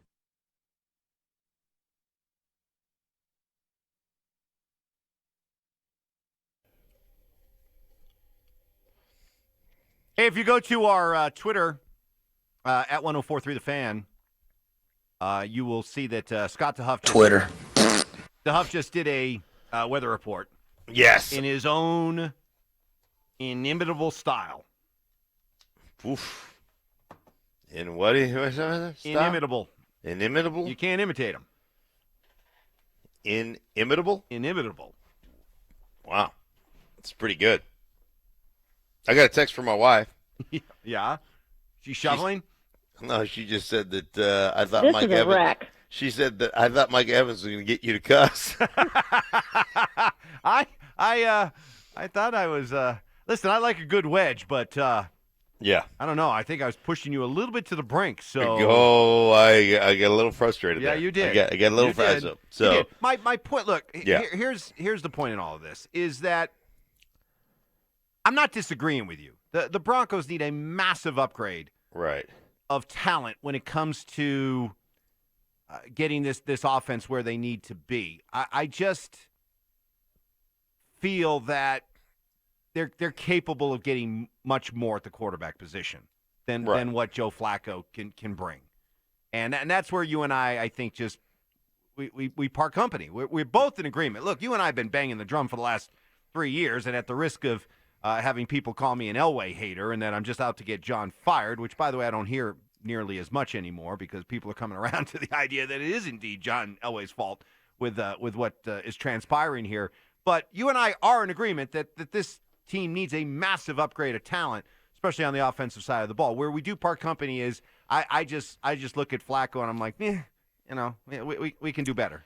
Yeah, we can do better, and I just want to. And I'm not saying Drew Lock is the answer. I just to me, it's okay. Check that box. Next.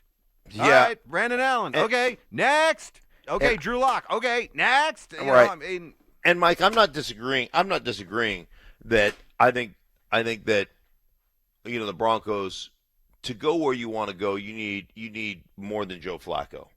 I'm not disagreeing with that. Like, if you want to be a championship caliber football team, you're going to need more than Joe Flacco. I'm not like, but again, I don't live in this world of, hey, we're one quarterback away from being a Super Bowl contender. Like, I don't live in that fantasy land. Like, I'm not a fantasy football player. Like, I don't play fantasy. And so I look at the quarterback position and I probably look at it a little bit differently than a lot. But again, I won a world championship with Mark Rippon. So I know what it's like to have a good football team that where everybody is accountable for winning, not just the quarterback. And I know the way the league has been structured, and the way the narrative has been cast upon the league, it's quarterback. You can't win without a quarterback. Passing league can't win without a quarterback. And look at Jimmy Garoppolo's numbers. Jimmy Garoppolo has, almost, they're not much, probably not a whole lot different. I mean, I think his completion percentage is better, but they're probably not a whole lot different. Going into last week, he had 7 touchdowns and 6 picks. But it's the quarterback, right? It's all about the quarterback. I mean, he hasn't played great football. Yeah, he's got 9 touchdowns and 7 picks. He hasn't played great football. And I've watched enough film on him to say, man, there are plenty of missed opportunities and 3 throws a game where he keeps you in the game. And there'll come a day when the Niners can't run it for 200 yards. There will come a game when they need to throw it for 40 times. And if if that 3 times a game where he keeps you in the game turns into 8 or 9, you're going to lose the game. So, I know that it's not all about the quarterback position, but that's the easiest thing to point to. It's the easiest thing to see. You and I are actually, we are of the same mindset when it comes to trying to build a football team and where we would emphasize building a football team. If you and I were in charge of a football team, we'd put a heavy emphasis on the trenches, front 7 on defense, right? Yeah, I've always believed that you build it from the inside out. Okay. That's how it's built. It's a big reason why I have my khaki pants quarterback strategy. It's not just because I think it's a mistake to overrate and overdraft quarterbacks in the first round. I think what ends up happening is not only can you find as good or better quarterbacks in rounds 2 through 4, but when you overdraft a quarterback in the first round, you are passing on guys like the kind of guys that you and I would prefer to draft that you could take instead and really build up the strength of your football team. And so that's, again, one of the reasons why it's so important that you get some sense of what you have in lock, because the what's the word I'm looking for? The incentive or the invitation, the enticement of joining that herd mentality and going out and grabbing a quarterback in the first round is going to be there because, right? I mean, this team's going to be picking in the top 10, right? Right. At least. I mean, right. Top 7, top 6, top 5, perhaps, if this thing really spirals out of control. So the enticement to go out and draft one of these shiny, quarterbacks, how many are there going to be? 4, 5? I'm just going to dub them the fill-in-the-blank 5 right now, okay? I love that. The fill-in-the-blank 5. That's what I've got this year, okay? Okay. From the Hall of Fame 5 now to it's the fill-in-the-blank 5, okay? fill Or in the the blank fill-in-the-blank 4, whatever, okay? Yeah. Who's your guy? I don't know. Just pick one of them. Oh, okay. Good sound strategy. We just need a quarterback. It doesn't matter who. Doesn't matter who. Play the odds. Play the odds. Well, who's Yeah. your guy? I don't have one. No. Who's your guy? I don't want to pick one. Why not? Because I don't want to. I don't want to be attached to one guy. I'd rather be able to have the freedom to do the fill-in-the-blank 5. But that's why I want to have some sense of what you got in lock so that you don't get dragged down into that idea that, we don't know what we have in lock, so we got to go and draft one of these quarterbacks just because. I'd rather they go out and get, a stud football player that they so desperately need to build up the overall talent of this football team. Right. But the only way you'll know is if you have – and I get it. I know that if you play Drew Lock for 4 or 5 or 6 games, you won't know exactly for sure. I get that, okay? I mean, how many games has Sam Darnold played? How many games has Mitch Trubisky played? How many games has Baker Mayfield played? And there are all kinds of questions about whether or not these guys can be the guy. If Jimmy Garoppolo can be the guy. You just brought up his numbers. Right. It's laughable. These quarterbacks have, 10, 15, 20 games under their belt, and you still don't know. But you got to have some sense, don't you, before you head into the draft next spring. You would like to have some sense. You would like to think that, hey, we got a guy here that we think can be good, or hey, man, we just need to go, in a completely different direction. And I think the other thing is let's talk about just the plan in general, Mike.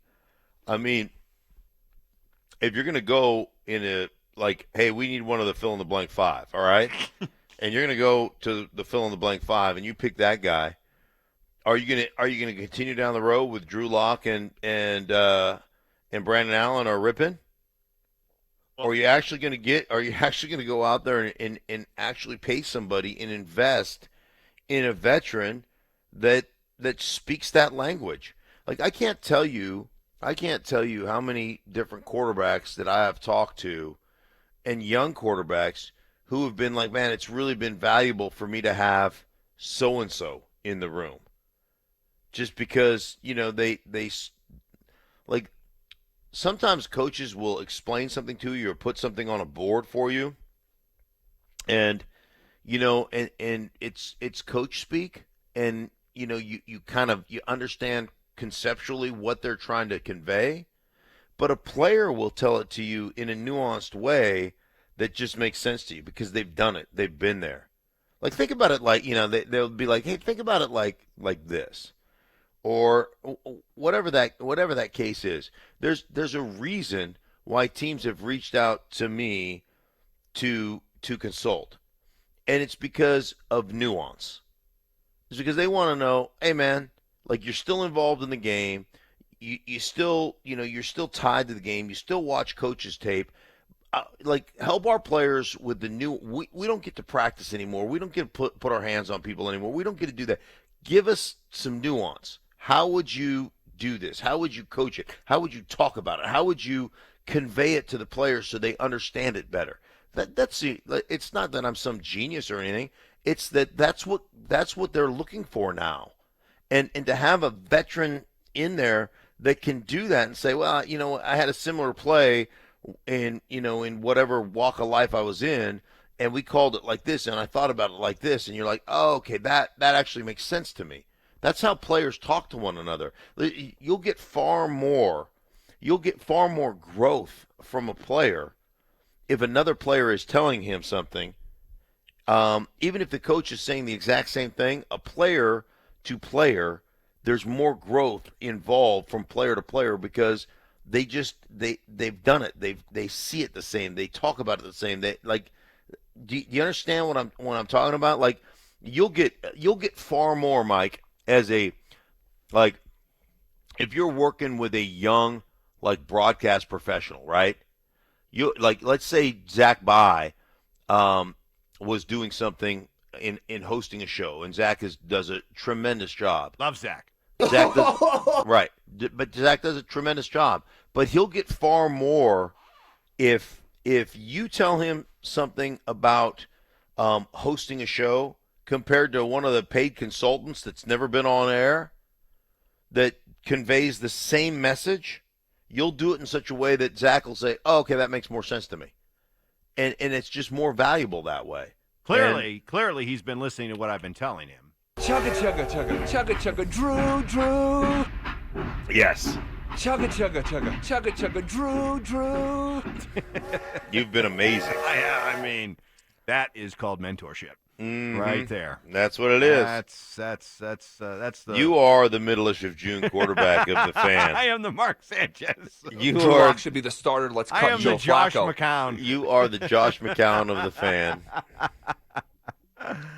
Oh my goodness. Let's cut Joe Flacco. I know that folks out there think that I'm too critical, too harsh when it comes to John Elway, but let's just sit back and contemplate this for a second, okay? Okay. In a year in which we all agree that John went into it believing they were in win-now mode, right? Right. No disagreement there? No, we're good there. That this is a team that needs to start winning games immediately, right? Correct. I want to be a real boy. We're all in agreement there? Yes. Do you realize that in that kind of season where it's all about winning and winning now and winning big, the current Broncos quarterback situation has 3 guys who have never taken an NFL snap? Yeah. Seriously. And you wonder why I'm critical of John? Of his performance?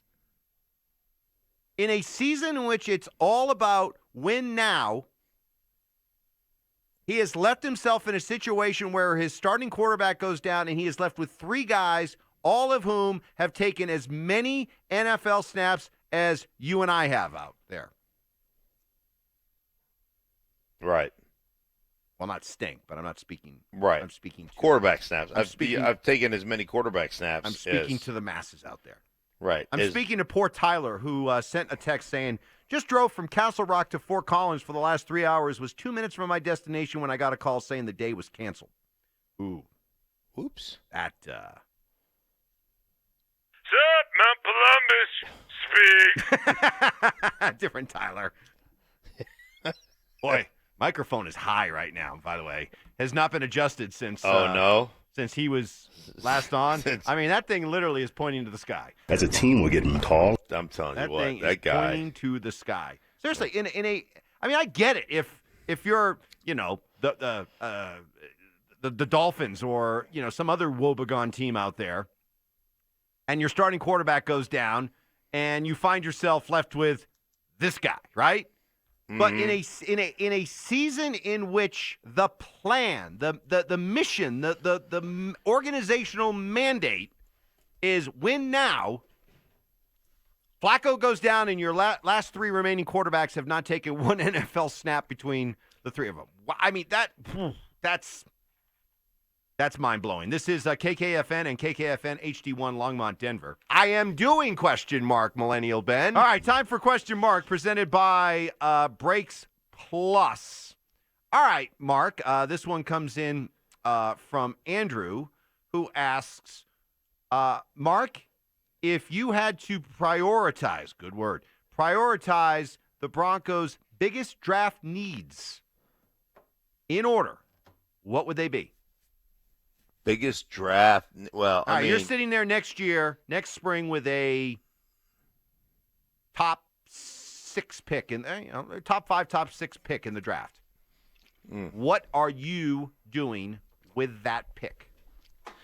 Well, if there is, again, see, this is the thing about the draft, Mike, is you've got so many needs. You have got to, you've got to have the philosophy of best player available. And, if that best player available, which they had a couple of years ago, if that best player available was truly an offensive lineman, even if it was a guard, take the damn guy. Because you've got issues across the board. I think Mark, you don't ever take a guard at 5. Right. If you get him at 6, though.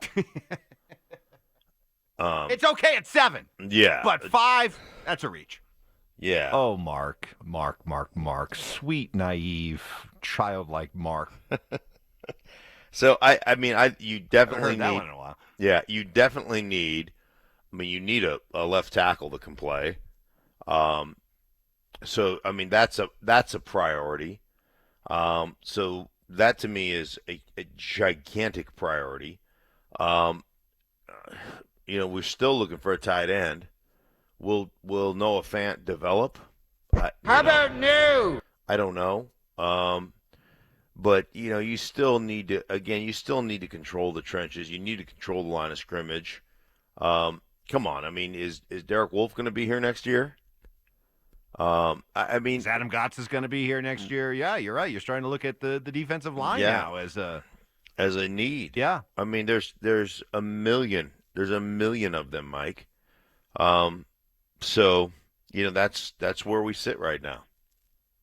I can't tell you, and I don't follow the draft closely enough to tell you who are great players. You're going to need somebody opposite Cortland Sutton. Now, would I spend a first rounder on that guy when you've got to address the core of your football team? You got to build. In my mind, you have to build it inside out. Of course, I wouldn't address the wide receiver position because they can't have success unless you're good up front. So, I would go line of scrimmage. That's where I'd be. And that's why, right? Your answer is revealing because it's why it's never too early to start talking about the Noah's Ark draft, which the Broncos need to start preparing for. Did you come up with that too? Yeah, we need 2 of everything. Dude, like your what do you call that? You're brilliant. Well, no, that part goes without saying. Your what do you call it? Your analogy game, or it's strong right now. Right, it is strong. Your nickname game. I don't know whether to go with the Noah's sobriquet game. I don't know whether to go with the Noah's Ark draft or the Crush the Buffet draft, where I'll take one of these, I'll take one of these, I'll take one of these, I'll take one of these, and before you know it, you have prime rib, spaghetti meatballs, and pot stickers on the same plate together, which is just the beauty of the buffet when you really think about it. The buffet draft. I like that, too.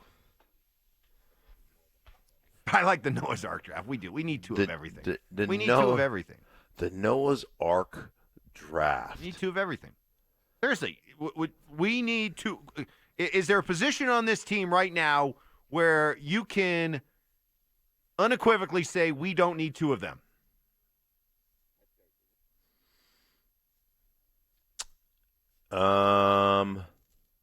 Say safeties? We have 2 pretty good safeties. Okay. All right, I'll go there. Other than safety, give me a position where you can say unequivocally we don't need 2 of them. Right.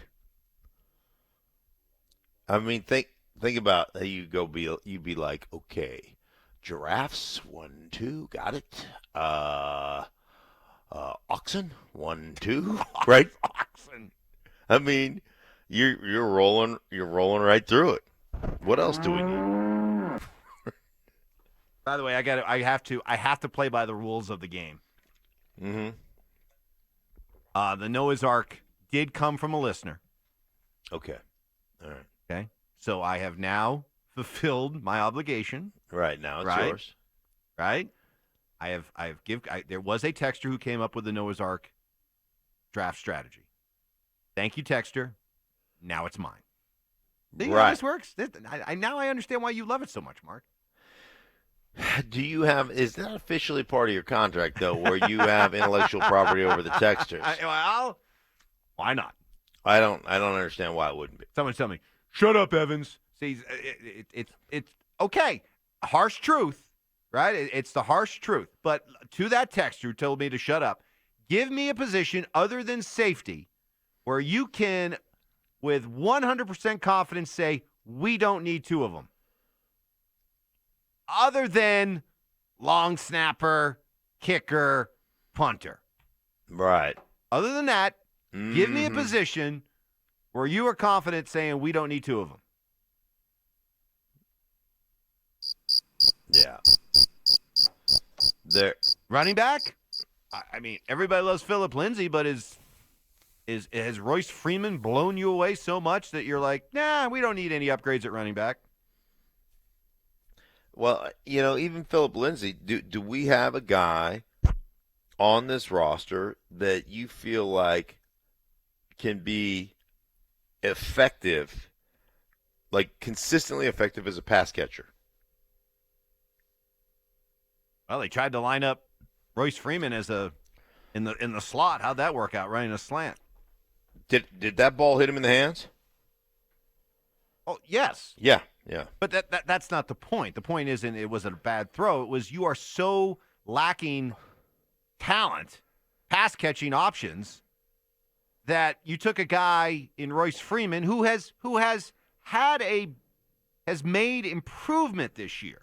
I'll give Royce Freeman credit. He has made improvement as a pass catcher. But I'm talking about swing passes, little dump passes to the running back. I'm not talking about, okay, I need you to line up in the slot and run a precise slant, and we're going to throw it to you on a crucial third down play in the second half of a tight game. I mean, really? Yeah, well, that's your game plan? I don't have any problem with them doing that with a running back, but the problem is they're doing that with a running back because Deshaun Hamilton and the rest of the guys can't get it done. Well, that's what I'm saying. Yeah. Like, I'm just saying that do we have a legit running back who is, like, when he motions out, is a real threat, is like, like, we cannot, we have to dictate or we have to play zone or whatever. Like, we can't afford to put a linebacker out there because our linebacker is going to get torched and that's just a touchdown. Like, there's that to me is not part of this offense. Frankly, as much as I love Jano and Pipe, he does not, I don't feel like he is a true threat in the passing game. Yeah, he may catch a flat every now and again or whatever, but is he a guy in the passing game that when he's in there, you have to make a decision from a coaching standpoint to say, can we afford to go heavy here? And so a lot of what you're trying to do as a coordinator is to put them in a position, as Joel Klatt said, to chase us as an offense. Get them to chase. And when you have a fullback who is a legit pass-catching threat, just a legit pass-catching threat, you have to say, hey, man, they're in two back here with a fullback. How are we going to match up on defense? Do we stay heavy? Do we stay with three linebackers in? Or do we roll a nickel guy out here? And to me, when you've got Jano, because he's not like the fluidity of pass-catching ability that many fullbacks in this league have now, you would just say, hey, man, we're going to match them in heavy because if he's out there in a pass route, it doesn't really threaten us. We're not afraid of getting beat on a wheel route or a rail route or something of that nature. So we'll just go ahead, and if we give up a 4-yard, a 4-yard completion, so be it. Do you come away after a week with the 49ers convinced they are the blueprint to follow when rebuilding? Well, I think there's several teams, Mike. I mean, I think there's the Colts. I mean, the Colts made a right. huge investment in their offensive line. I mean, you had the Colts. The Colts did. Okay, I look at two teams. You and I are both trenches guys. We both like big butts. We can't deny. Yeah. So the Colts loaded up on offensive linemen. The 49ers have loaded up on defensive linemen. Right. And they each have studs. So, all right. First of all, before we separate the two, are they the two blueprint teams to follow? If you're a team like the Broncos rebuilding. Well, yeah. I mean, I think there's several. Yes. Okay. We'll just say yes. Yes. Yeah. Which okay. one is better? Well, if you had to follow the 49er blueprint or the Colts blueprint? Well, I think that you probably would point to the 49ers blueprint because I think it's easier to find dominant defensive linemen in the league than it is to find dominant offensive linemen in the league or coming out of the draft. So I think that's an easier prospect. But make no bones about it. I mean, you look at D Ford's a first rounder. Now, albeit for Kansas City, but they signed him in the offseason, right? DeForest Buckner's a first rounder. Eric Armstead's a first rounder. Nick Bosa's a first rounder. Solomon Thomas is a first rounder. So, all on the defensive line. They've got this unreal rotation. I mean, they are outstanding, okay? But here's the deal.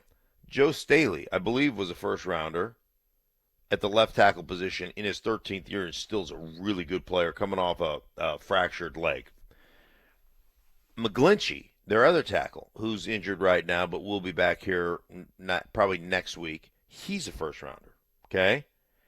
Then what you did is you found really good offensive linemen in free agency. So you found a guy like Richburg, I think it's Weston Richburg, that plays center for them. Lincoln Tomlinson, that plays left guard. So you fortified your interior with free agents that could actually play. So, like you have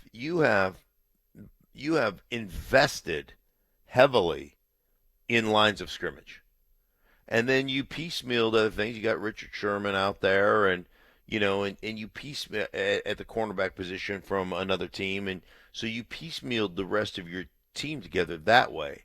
But you invested heavily in the interior in the draft. Offensive tackle, tight end, and then all those defensive linemen. That's the direction you went. And then, you picked guys that could play that, in free agency that have worked out for you. Now, I want to follow up on that conversation, but first of all, this just sent out by Ian Rappaport from NFL Network. Joe Flacco gained a second opinion from Dr. Jack Kelly today. But based on the initial read, he could be out as long as 5 to 6 weeks, the source said. Surgery is unlikely. His career is not in jeopardy. However, Denver does have a roster decision to make. So if that is what we're looking at, 5 to 6 weeks, okay, he's on season-ending IR. So there you go. That would remove any idea that he'd be back this year. Correct. If he doesn't come, if he's done for the year, is he done as a Bronco? Again, Mike, so it depends. Like, I think your opinion and my opinion would be the same. Yes. Based on injury history, based on the deficiencies of this football team, like, that you've got work to do before you can put a team around Joe Flacco where Joe Flacco could be, effective. And by the way, he's now got an injury history. He had one coming in, but you could look at it and go, well, the back thing was better, and last year was a fluke, and so, but now it's no longer fluky, especially considering that you've got so much work to do on your roster. That I would effectively say if they say 5 to 6 weeks, then that's his Broncos career done, right? Although, you might just look at it and say, hey, now you're in a position where you can go back to Flacco and say, we still like you here, but now we got to renegotiate your contract. And all of a sudden, his contract could become much more team-friendly.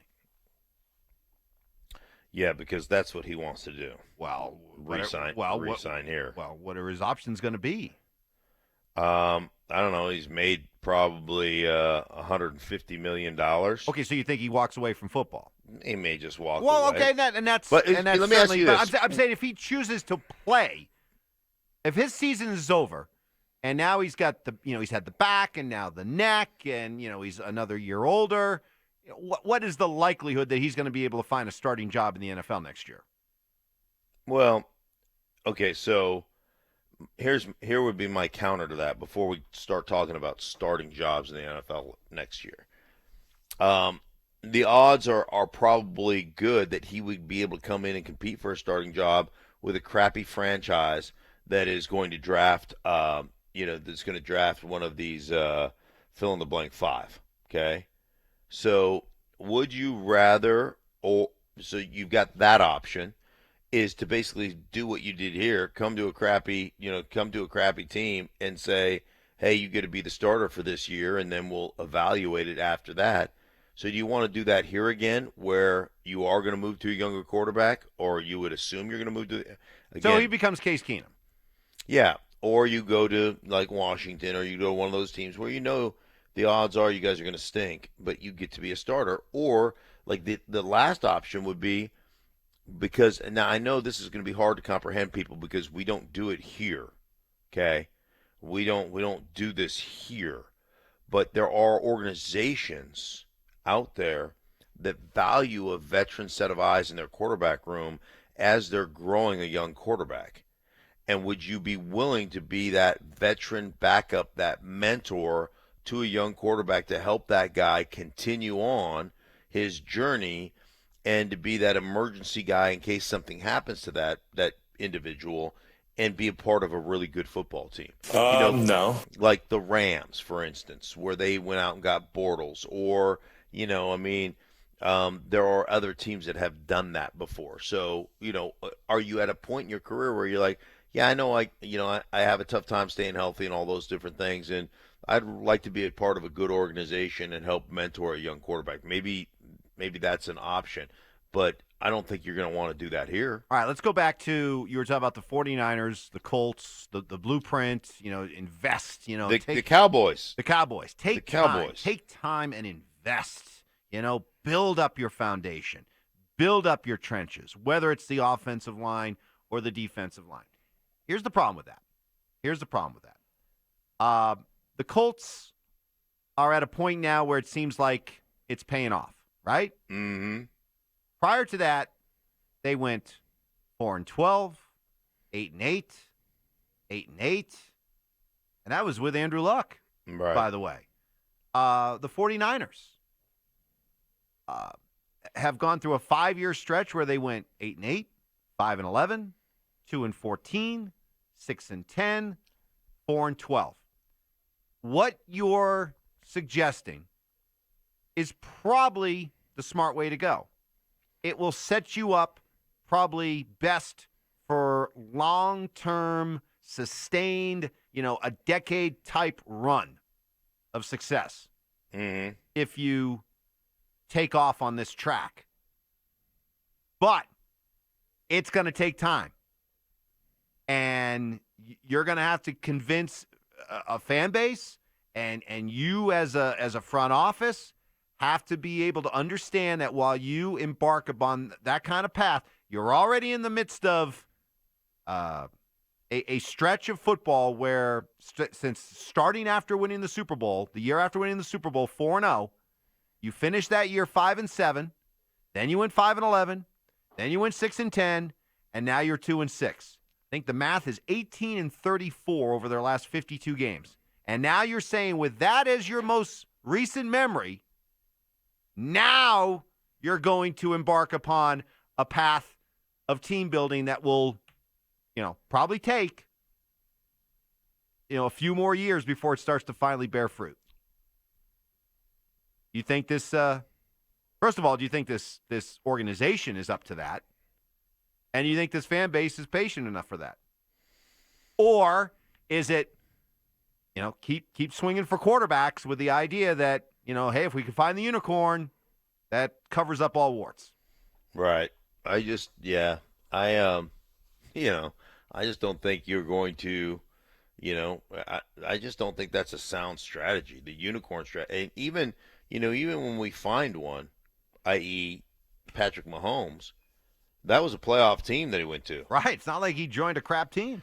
They had a good offensive. They had a first-rounder at left tackle. They had one of the best tackles in football in Mitchell Schwartz at right tackle. They had a good offensive line. They have all kinds of talent, offensively. Defensively, they stink. A head coach who's an unbelievable play designer and understands how to call an offense, not just call plays. I mean, but of course, the narrative out there is they found the unicorn, right? The narrative out there is just look how good Patrick Mahomes is, and he is. I get that. I get how good. But the point being, the point that I keep kind of harping on is he's got a good team around him. Come on, Travis Kelce is unbelievable. We know that, Tyreek Hill is an unreal matchup. They got a couple of young receivers on their team that can flat play. Right, they are just unbelievable. They've got some other injuries going on right now with their other wide receiver, but like they've got talent to burn over there. I mean, they came here with 5 starters out, and their whole left side of their offensive line was on the bench, and they still thunderstruck us with a backup quarterback. But that's my point in all this is that, okay, so that's what we're going to do. We're going to go with the unicorn strategy. We're going to go with the fill-in-the-blank 5. Right. So we're just going to throw darts at one of the fill-in-the-blank 5, hoping. And he's going to fix everything. Just hoping he's the guy. Right. That's why it's so crucial that you get a sense of what you have in lock, because the much more desirable path to take is to feel that you have enough in lock that you can go with him next year and resist the silly temptation to overdraft one of the fill-in-the-blank 5 and go do what the Colts have done so well or the 49ers have done so well and get about the business in investing in your football team the right way. That's why you have to play this guy. Right. That's why you have to play this guy. And that's why their strategy with this guy makes no sense. All right, we'll get to more of that coming up next. Take a look out your window. As you're driving, take a look around. Yeah, this is winter. And while it's going to go away eventually, it will be back. And it's a reminder that accidents will happen. You're probably seeing some of them out on the road. And that could be you. And if you find yourself in an accident that is not your fault, you need to have somebody by your side fighting those battles with the insurance company. It's why I recommend the McDivitt Law Firm. The teammate, the ally that you need when you're dealing with the insurance company, especially when it's important to know that you're more likely to get 3 times as much money with a lawyer representing you than trying to take on the insurance company by yourself. With McDivitt Law, your first consultation is absolutely free, and they don't get paid until you settle. So they are vested in your case, and boy, it shows. With your very own 4-person legal team, 2 case managers, and 2 dedicated attorneys. There's always someone there for you 24 hours a day. They have a client portal you can access at any time. Get the latest info and updates on your case. Ask questions and do everything in absolute privacy. It's this kind of customer service. It's this kind of work ethic. It's this kind of delivering results that have made McDivitt Law a 3 decades-long, family-owned law firm legend in the Colorado community. With offices in Denver, Aurora, Pueblo, and Colorado Springs, contact them at McDivittLaw.com. That's McDivitt with 2 T's. McDivittLaw.com.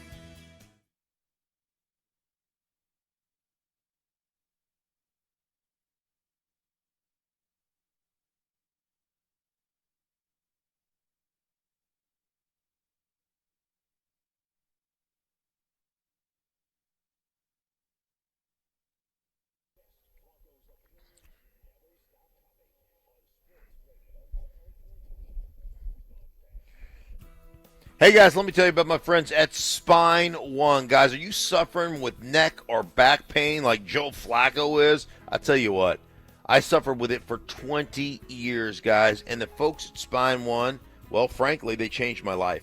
I mean, got me back into the gym, got me back playing golf. It just got me back connected into life. They can do the same thing for you. 303-367-2225 is the number. Spine One's doctors take a comprehensive approach to spine care, and now they offer no-cost MRI reviews for you. Their doctors will look at your existing images at no cost to you, then provide a treatment plan to get you out of pain, guys. I'm telling you, oftentimes people say surgery. You have to have surgery. You got to go get no. Like, there are other alternatives that work, and the folks at Spine One, they do that. They create those opportunities. They create those alternatives to get you out of pain and get you checked back into life. And like I said, guys, they've changed my life. I believe they can do the same thing for you. All you have to do is get the process started by giving them a call. 303-367-2225. That's 303-367-BACK. Or you can find them online at spineone.com.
Hey, so by the way, Mark, remember last week we were talking about our love of fruit pies? Yes. The Huff, I need you off the phone. I need you for this. So we had a loyal listener named Tony. Uh-huh. who dropped off a big old box of free samples of his Tasty Cake products. Really? A whole box full of Tasty Cake deliciousness. And he said, thanks for all the laughs on my morning drive. Keep giving DMac heck, please. Tasty. So what kind of tasty? But again, a lot of right, DeHuff, a lot of, fruit pies, right? Basically. Yeah, I got some fruit pies, stuff like that. Here's the thing, though. He said, I dropped off a full box of products. Right. DeHuff, what's the status report on that full box of pies that were delivered to Mark and I? To Mark and you, fully obvious on the box says Mark Schlereth, Mike Evans. It was opened on my desk. Mm-hmm. And guess what? That's not a full box. Mm-mm. So either he's lying or we have a thief. Uh-huh. And I'm going to go with a thief. And his name is DMac. Whoa. Wow. You think it was him? I have no evidence, but I like to accuse people without, any evidence. And I'm fine with that. We gotta now dub him the Tasty Cake Bandit. I think I think there's some evidence. Huh? Oh, stop. Stop. I know you're mean. There's I would certainly, now the box had my name on it, but I would certainly be in line to be a culprit. But you're not here. But I'm not here based on my body composition right now. Right. And you know me. I'd be more than willing to dive into that thing. Yeah. And I haven't seen the box until this morning. Right. D-Mac's the devil. D-Mac's the devil. So forgot about that drop. I'm thinking there's no shortage, but I don't want to put this all on DMac. There's no shortage of people around this, and not only in programming, but in sales especially. Oh. And from other radio stations. Oh, yeah. That, they are like buzzards around the carcass whenever that's right. a hint of free food. Sales are awful with it. And then there's that Australian guy at the country station that is always over here begging for food. Yep. Right. And then you can't trust. There are some people that will just steal your parking spots that you've been parking for a couple of years. So if they're going to steal parking spots, at other stations, they're probably going to steal food. This is the hell we go through on a daily basis. Tell you, folks. Feel sorry for us. You wouldn't believe how much we're persecuted here. Mm-hmm. We're victims. Just been parking there for 3 years. That's cool. Just take it. If that's what you want. Yeah. Stealing our spots, stealing our tasty cakes. Mm-hmm. Uh-oh. Yeah. Oh, you know who would do it is Sandy. Oh, Sandy loves his sweets. Sandy Bow chicka bow wow. Loves sweets. Was the box delivered after Sandy left? Boy, I don't know. Like, what time was the box delivered? I think it was delivered on Friday. I came in yesterday and it wasn't there. Yeah, that's just sick. I was there yesterday, so it wasn't there. Maybe it was in Raj's office, and he was in the corner of his office eating tasty cakes. Raj, let's just leave it at that. Polumbus? What about Polumbus? That's a big man. He needs to feed. Sup, Mount Polumbus? Speak. Eat my tasty cakes. Orlando's in the midst of this grueling regimen to become a bodybuilder, so it couldn't be him. Right. No. How's that going? Every time I see Orlando, he's got a bag of Cheetos. Right? No, he doesn't. It's the Cheetos and the bodybuilding go together. Apparently, how'd that work out? It's part of the. It's the Cheetos. Are they high protein Cheetos? It's the Cheetos. Listen, all the bodybuilders out there. It's Schwarzenegger approved. Okay. As nice as we are to our fellow employees, it's a wonder why anybody would do something so negative towards us. Why would anybody take our stuff? We're so nice to everybody. These protein-packed Cheetos are delicious. Look at the shoulders. He's a monster. Look at the shoulders. He must be eating protein-packed Cheetos. Your clothes. Give them to me. Now. Oh, shoot. Oh, gosh. That's going to come back to haunt me. Oh, yeah. The Tasty Cake Bandit. There you go. Who is it? I'm the going Tasty Cake Bandit? I believe that it was I just believe with my whole heart, with no evidence whatsoever, that it was DMac. Yeah. I agree. Yeah. That's just me, though. Well, we got to get to the bottom of this. But luckily, there's still some tasty cakes left, so we're going to indulge on those afterwards. So thank you very much to Tony. Great listener. We appreciate it. Okay, so Drew Lock, according to Mike Kliss, Drew Lock is not going to start practicing until after the bye week. So let's say he starts. So you come out of the bye week, you're getting ready for Minnesota. Mm-hmm. So you start practicing him the Minnesota week, the Buffalo week, and then he is what? Active as a backup for the Charger game? Give me a realistic. If this is, and I don't agree with the Broncos strategy here, but okay, this is the plan.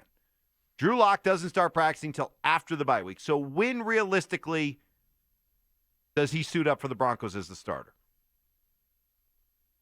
So What's your read of this? How many weeks of practice? Like, here's the other thing, Mike. So you had the piece of sound about from Vic Fangio talking about how you don't get reps when you're not the starter. The starter gets the majority of the lion's share of the reps. So, I think he was referring to Brandon Allen about not having a lot of reps, right? So far. Like, if you're bringing him off and you're going to work him through after practice squad, you got 3 weeks to work. How many reps is he actually going to get? Does he take all the scout team reps? Because the scout team reps are where the backup quarterback gets his work.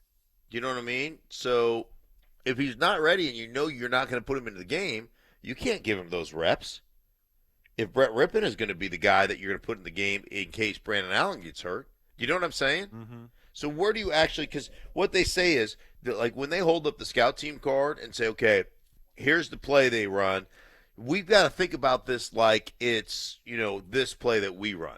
Because all the route combinations, I mean, there hasn't been a new route combination in 100 years, or 15 years. So basically you say, this is how we're going to run this. So think about it like this. And then you go out and run it like you're running your own play, right? Like you're running something that would be called in the game if you were in the game. I just look at that and say, well, how are you going to actually get the guy ready? What's your plan? I don't know. What is the plan with Drew Lock, and why is there so much reluctance to play him? What is the Broncos' plan? Do they have a plan when it comes to Drew Lock? We'll get to that. Also, this on the RamosLaw.com text line. I'm sure DMac had a hard time deciding which tasty cake to take, so he just closed his eyes and grabbed one. You get it? You get it?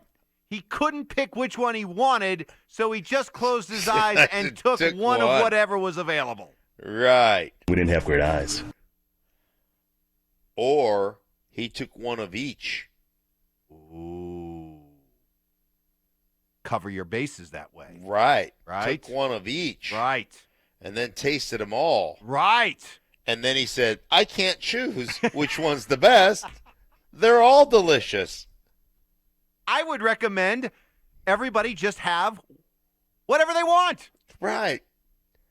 All of them are equally delicious. So if you line up, it doesn't matter which one you get. But which one is the best, D-Mac? I can't tell you which one is the best. They're all just pick one. They're all equally delicious. Right. Just grab one.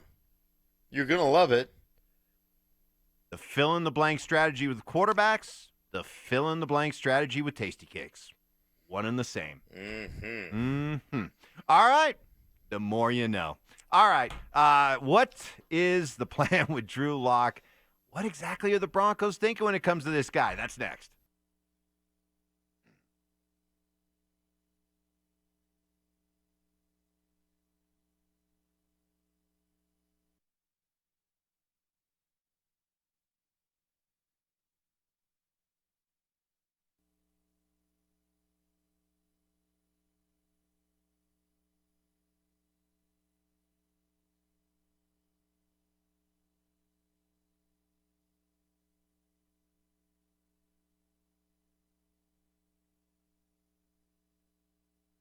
All right, let's say good morning to Brent Iverson from Ideal Home Loans, folks to turn to for all your mortgage needs. Hey, Brent, I know that the rates are really low right now. It's great news. How does that help people that are trying to buy maybe their first home? Well, here's the great news. If you're out shopping for a home, thanks to low rates, you qualify for more home for the same payment. 30-year fixed rates right now, 3.625% with an APR of 3.791%. If you looked around 6 months ago, you qualify for as much as $60,000 more in home today thanks to low rates. Brent, does this also help out current homeowners? Well, it does. You know, if you looked at refinancing 6 months ago, you're going to save over $200 a month more today on a $300,000 loan than you would have if you'd taken advantage of rates 6 months ago. But again, these low rates are not going to last forever. You've got to take advantage of them. Call Ideal Home Loans today to find out how much you can save or qualify for at 303-867-7000. That's 867-7000. Or as always, you can apply online, idealhomeloans.com. Equal opportunity lender regulated by DORA, NMLS 136756. For terms and conditions, call 844-45-IDEAL.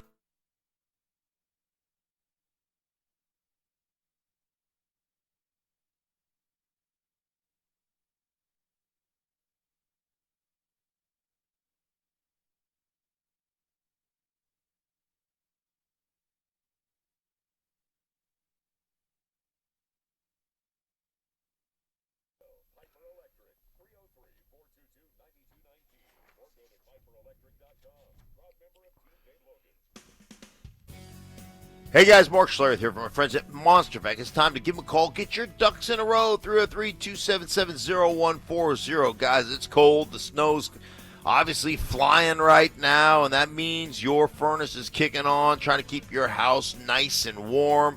And I'm telling you what else is kicking around right now. That furnace comes on, and all that dust and that pollen and that nastiness, those allergens are starting to float around your house because they're all trapped in your air duct system. That's right. And cleaning out that air duct system drastically improves your system's ability to heat your home. Your furnace, as it's kicking on, guys, it is getting all those allergens and all that dust around. You need to get that stuff out of your air ducts. That's where my friends at Monster Vac come in. 303-277-0140. They are unbelievable, guys. They come out with their custom-made trucks. They suck all that filth, that dirt, that grime out. They also scrub out those air ducts with their specially made tools. They scrub out your furnace. They scrub out all the coils to make sure it's working at peak efficiency. And not only is your air going to be cleaner that you're going to breathe in your home, but also they're going to save you money on energy bills because your system is going to breathe easy. It's going to work easy and more efficiently. I'm telling you what, over 700 5-star Google reviews. Check them out online. That's Monster Vac, guys. 303-277-0140. Find them online at monstervac.com.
By the way, Mark. Yes. We can rule out Orlando. He has been cleared. Okay. He was not here yesterday. Yes. So, And he by the cannot way, be the Tasty Cake Bandit. right. By the way, DMac was saying it wasn't me because I wasn't there on Friday. No, we're talking about yesterday. No, we're talking about yesterday. Saw that the box on was here yesterday. Twitter. Were you there yesterday, DMac? Right. What is everybody's alibi for yesterday? Huff, get to the bottom of this, all right? Get on it, Duff. I need the Tasty Cake investigation to begin post-haste. Mm-hmm. Mark, we all want to see Drew Lock. The Broncos are confounding a lot of us with their slow play of bringing him back to even start practicing him. Why? What is there? If you could, this is not about what we want when it comes to Drew Lock. It's what do you think the Broncos organization's view of Drew Lock is? What is their plan? Why are they slow playing the activating Drew Lock? Like if I had to make a guess, and this goes back to training camp, like the reluctance of Vic Fangio to praise Drew Lock. Like there was, he did some good things. There was always the yeah, but caveat. Anytime you talked about Drew Lock, he's got a long way to go. The system he played in college isn't compatible with pro football. And I'm paraphrasing, obviously, but you know what I'm saying. I would just say my feel is he hasn't been able to participate or practice in, a long time because of the injury. And he was already behind because of the system he played in college. My feel is they just don't feel like he's got the NFL football acumen built up to be an effective quarterback right now. Do they believe he could be the guy?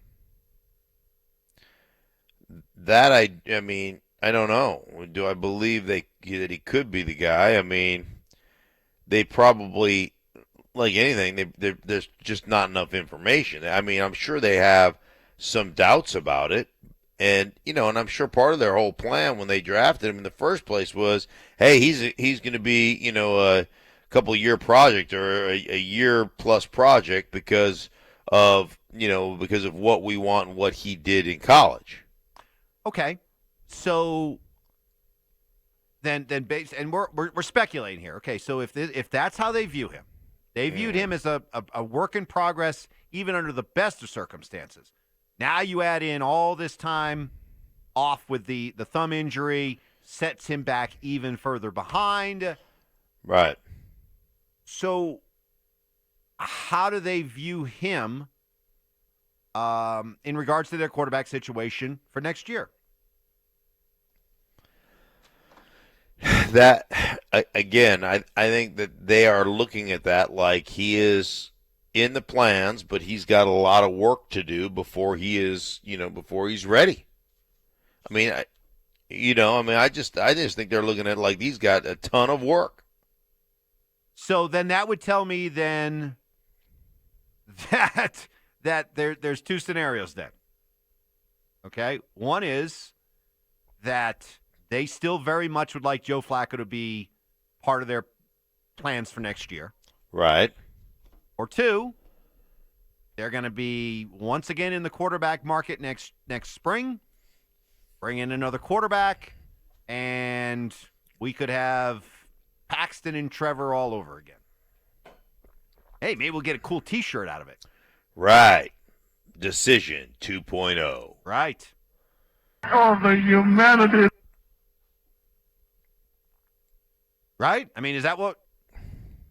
Because if you feel that he's a project and that project has been set back because of the thumb injury, right? And you are it's just obvious how reluctant you are to start the clock on him this year, then either you feel Joe Flacco can still be your guy next year, and that goes along with the slow, cautious development of Locke, or you're prepared to bring in another quarterback, whether it's one of the fill-in-the-blank 5 or, one of my khaki pants guys, whoever it may be. And here we go. Quarterback competition. Best QB wins. Are we heading down that road again? It's got to be one of the two, right? Yeah. How else do you read into their overwhelming reluctance to want to see this guy play this year?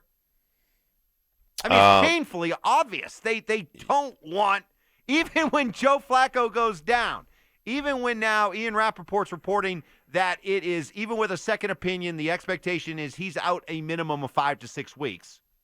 Even Right. with all that, even now in a season in which it's all about winning now, you find yourself in an all-or-nothing win-now season, turning to 3 quarterbacks on your roster, none of whom have taken an NFL snap. Great plan, by the way. Yeah, excellent plan. Excellent plan. Even with all that going on, you still don't want to play the guy that you drafted in the second round. Right. That you were linked to for so long that many people in their draft projections, mock drafts, had you taking in the first round at number 10. And you don't want to play this guy. Yeah, that doesn't what is your vision for him? I'm not sure. Yeah, what Mike, I really don't your care. vision for him? Yeah, obviously, I guess you don't know. You don't have one. You don't want. He's too injured. I don't know, Mike. I certainly don't know. There's got to be a plan. Tell me there's a plan. I'm not going to, so quit asking. Yeah. Well, I mean, I guess is the plan that you want to give him the maximum time possible to get ready to play, so that when you put him in there, and you want to put him in the best possible position to actually have success, so that you can sell the franchise or the people that, hey, look we found our guy. And you know that if you put him in right off the bat, like if he practiced right after the bye week and went in, and who you have, Minnesota and Buffalo, the odds are with those defenses, and come on now. I mean, you're talking about two in Buffalo. You got Sean McDermott, right, who's considered a really good defensive coach, and in Minnesota you've got Mike Zimmer, who has been an outstanding defensive coach for years in this league. You got to believe that you're not going to have much success, so you're just waiting to give him the best opportunity so you can sell your fan base. I don't know. But think about it. If the plan is we do not want to play him this year at all costs, then you're telling me that your vision for the quarterback position next year is Joe Flacco's still a big part of it, A. B, even without seeing anything from him, we're going to turn our back to a whole quarterback class, and the plan is to still go with Locke, who we will not have seen play this year. Or it's, we waited until next year to play Drew Lock, but in the meantime, we've gone ahead and drafted another quarterback in the first, second, or third round, and now that guy's competing with Locke for the position. It's got to be one of those three, right? Yeah, whole thing. Then what's your best guess? What is it? What's their ideal scenario? You know what it is? No. I think it's Flacco's still a part of the plan and continue to bring along Locke slowly. Yeah, you know what? This is the intrigue of it. We get to sit and find out. Yep.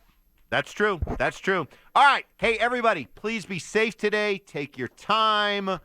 Mark, enjoy Southern California. Yes. And we'll see you again tomorrow. We got Sandy. We got Orlando. Orlando's in the clear. Sandy, very, very prime suspect when it comes to the Tasty Cake Bandit.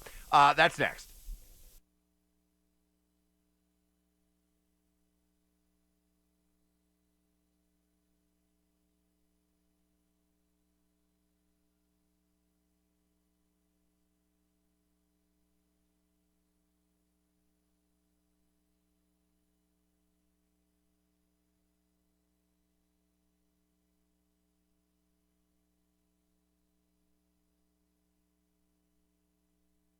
Hey guys, Mark Schlereth here from my championship dealership. That's the great folks over at Champ BMW. And Champ BMW having their model year-end sales event right now, which means you can grab a brand new 2019 BMW at an amazing price, guys. Why are they having this sale in October? You might be asking yourself, well, it's because they're making room for the beautiful 2020 models to arrive in their inventory, guys. So head to champbmw.com to see all the details. And the snow is flying. The roads are nasty, and I tell you what, I didn't have any problem whatsoever driving my brand new BMW X5 with xDrive all-wheel drive technology. Telling you what, it was great coming into work today. And I've been doing business with Champ BMW for the last 11 years. Bought my first vehicle there 11 years ago. Been a customer ever since, guys. It's because of the way they treat you, guys. One price, one person, 1 hour. Pioneered to identify, respect, and exceed their clients' expectations. And that's exactly what they've done for me all these 11 years later, guys. Seamless transactions, no surprises. It's car buying redefined. Guys, check them out. Champ BMW off of Lucent and C470 in Highlands Ranch. Champ BMW, where it's always one price, one person, 1 hour, and never a dealer handling fee.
Well, we gave you a full-blown Bronco controversy and a full-blown snowstorm. Yep. On your way back today. Yep. You couldn't ask for more. Welcome. Hey, right off the top, we usually don't do this. We usually don't talk about the substance of the show before we come on. But we couldn't resist today. So I will ask you the question. The only relevant question to me as far as this whole Broncos situation is concerned, and it ain't, when are we going to see Drew Lock? Who cares? When are we going to know whether it's Brett Rippon or Brandon Allen at quarterback? Nobody cares. The only question people care about is whether Joe Flacco is sitting because he has a pain in the neck, or is Joe Flacco sitting because he is a pain in the neck to the Broncos? Yeah, it's got to be, for me, it's got to be because he is a pain in the neck. He spoke out of turn, and now the Broncos are punishing him because of it. Here's my issue. When I look at guys in this league, and you look at Joe Flacco, being a 12-year vet, he's played through some injuries, he's played banged up before. Then all of a sudden we see him getting worked on throughout the game. Dr. Leahy's working on his neck. Then he goes back in the game, finishes off the game. Game's done. He takes every snap. Then he's in the locker room now, and you hear the press conference, and you hear him say, it's like we're trying to win. We're a 2-6 football team. We're not trying to get it done out there. And then all of a sudden, Joe Flacco's not the starter no more? It makes no sense. And he says he's been feeling this pain for several weeks. It's no big deal. Yes. He says that he's been feeling the pain, like you just said. But another thing, why is Joe Flacco getting a second opinion? Yeah, why is that? I mean, This a makes herniated disc absolutely is a no herniated disc. sense to me. Here's the thing about a herniated disc, too. And, I don't know if you've had one, but my sense is, I've done a lot of reading on it, it's just the sort of injury that sounds severe, but it's so vague. He could be out a week. He could be out a month. He could be done for the year. Who's to say? Yeah. And maybe all these things are coincidental. Flacco rips the team. The Broncos sit him down, say injured reserve is a possibility, but surgery as of today is not. And today was yesterday. And then Joe Flacco goes out and seeks a second opinion. Yeah. And we're supposed to believe all that is coincidental. All Sandy, that is normal I've played in with a Matt dysfunctional organization. I played with Matt Slauson with when I was with the Chargers, and he had a herniated disc, and he missed 1 week for it. And this is a position where you use your helmet and your head every play. to hit every single play. And he missed one game for it. The whole thing is suspicious because exactly the whole Joe Flacco getting a second opinion, that tells me that he feels that the Broncos might try to put him down or put him on IR and just not play him for the rest of the year. So he wants to go get a second opinion by these other doctors. Because for me as a player, whenever I agreed with the athletic training staff and I could feel the pain, okay, Orlando, you got a high ankle sprain. You're looking at 2 to 3 weeks. There was no need for me to get a second opinion because I just trusted in what they're saying, and I moved on. With Joe Flacco right now, they're telling you, hey, you got a neck injury, this same neck injury that Joe Flacco saying that he's felt for the last couple of weeks, but all of a sudden you're hearing 5 to 6 weeks, and by that time, I think it's going to be Drew Lock time at that point, and I think Joe Flacco's looking at that and saying, well, no, you guys are not going to put me down now He's for been 5 around weeks the and then bend. give He it to Drew Lock. Right. You guys are not going to fizzle me right out of this thing. I got to go get a second opinion and see what another doctor says. But it is interesting because typically guys will get a second opinion in this league because they'll think that, hey, their organization is lying to them, that I got to go get a second opinion because they're telling me that I could be back in 2 weeks and I think it's actually 4 weeks. But Joe Flacco's situation is the complete opposite. He's getting a second opinion right now to come back sooner than what the Broncos are telling him. I wonder in the back of his mind he's thinking, even beyond what you suggested, they're trying to force me to retire. Mm. Because they sit me out the rest of the year, and then they present the following scenario.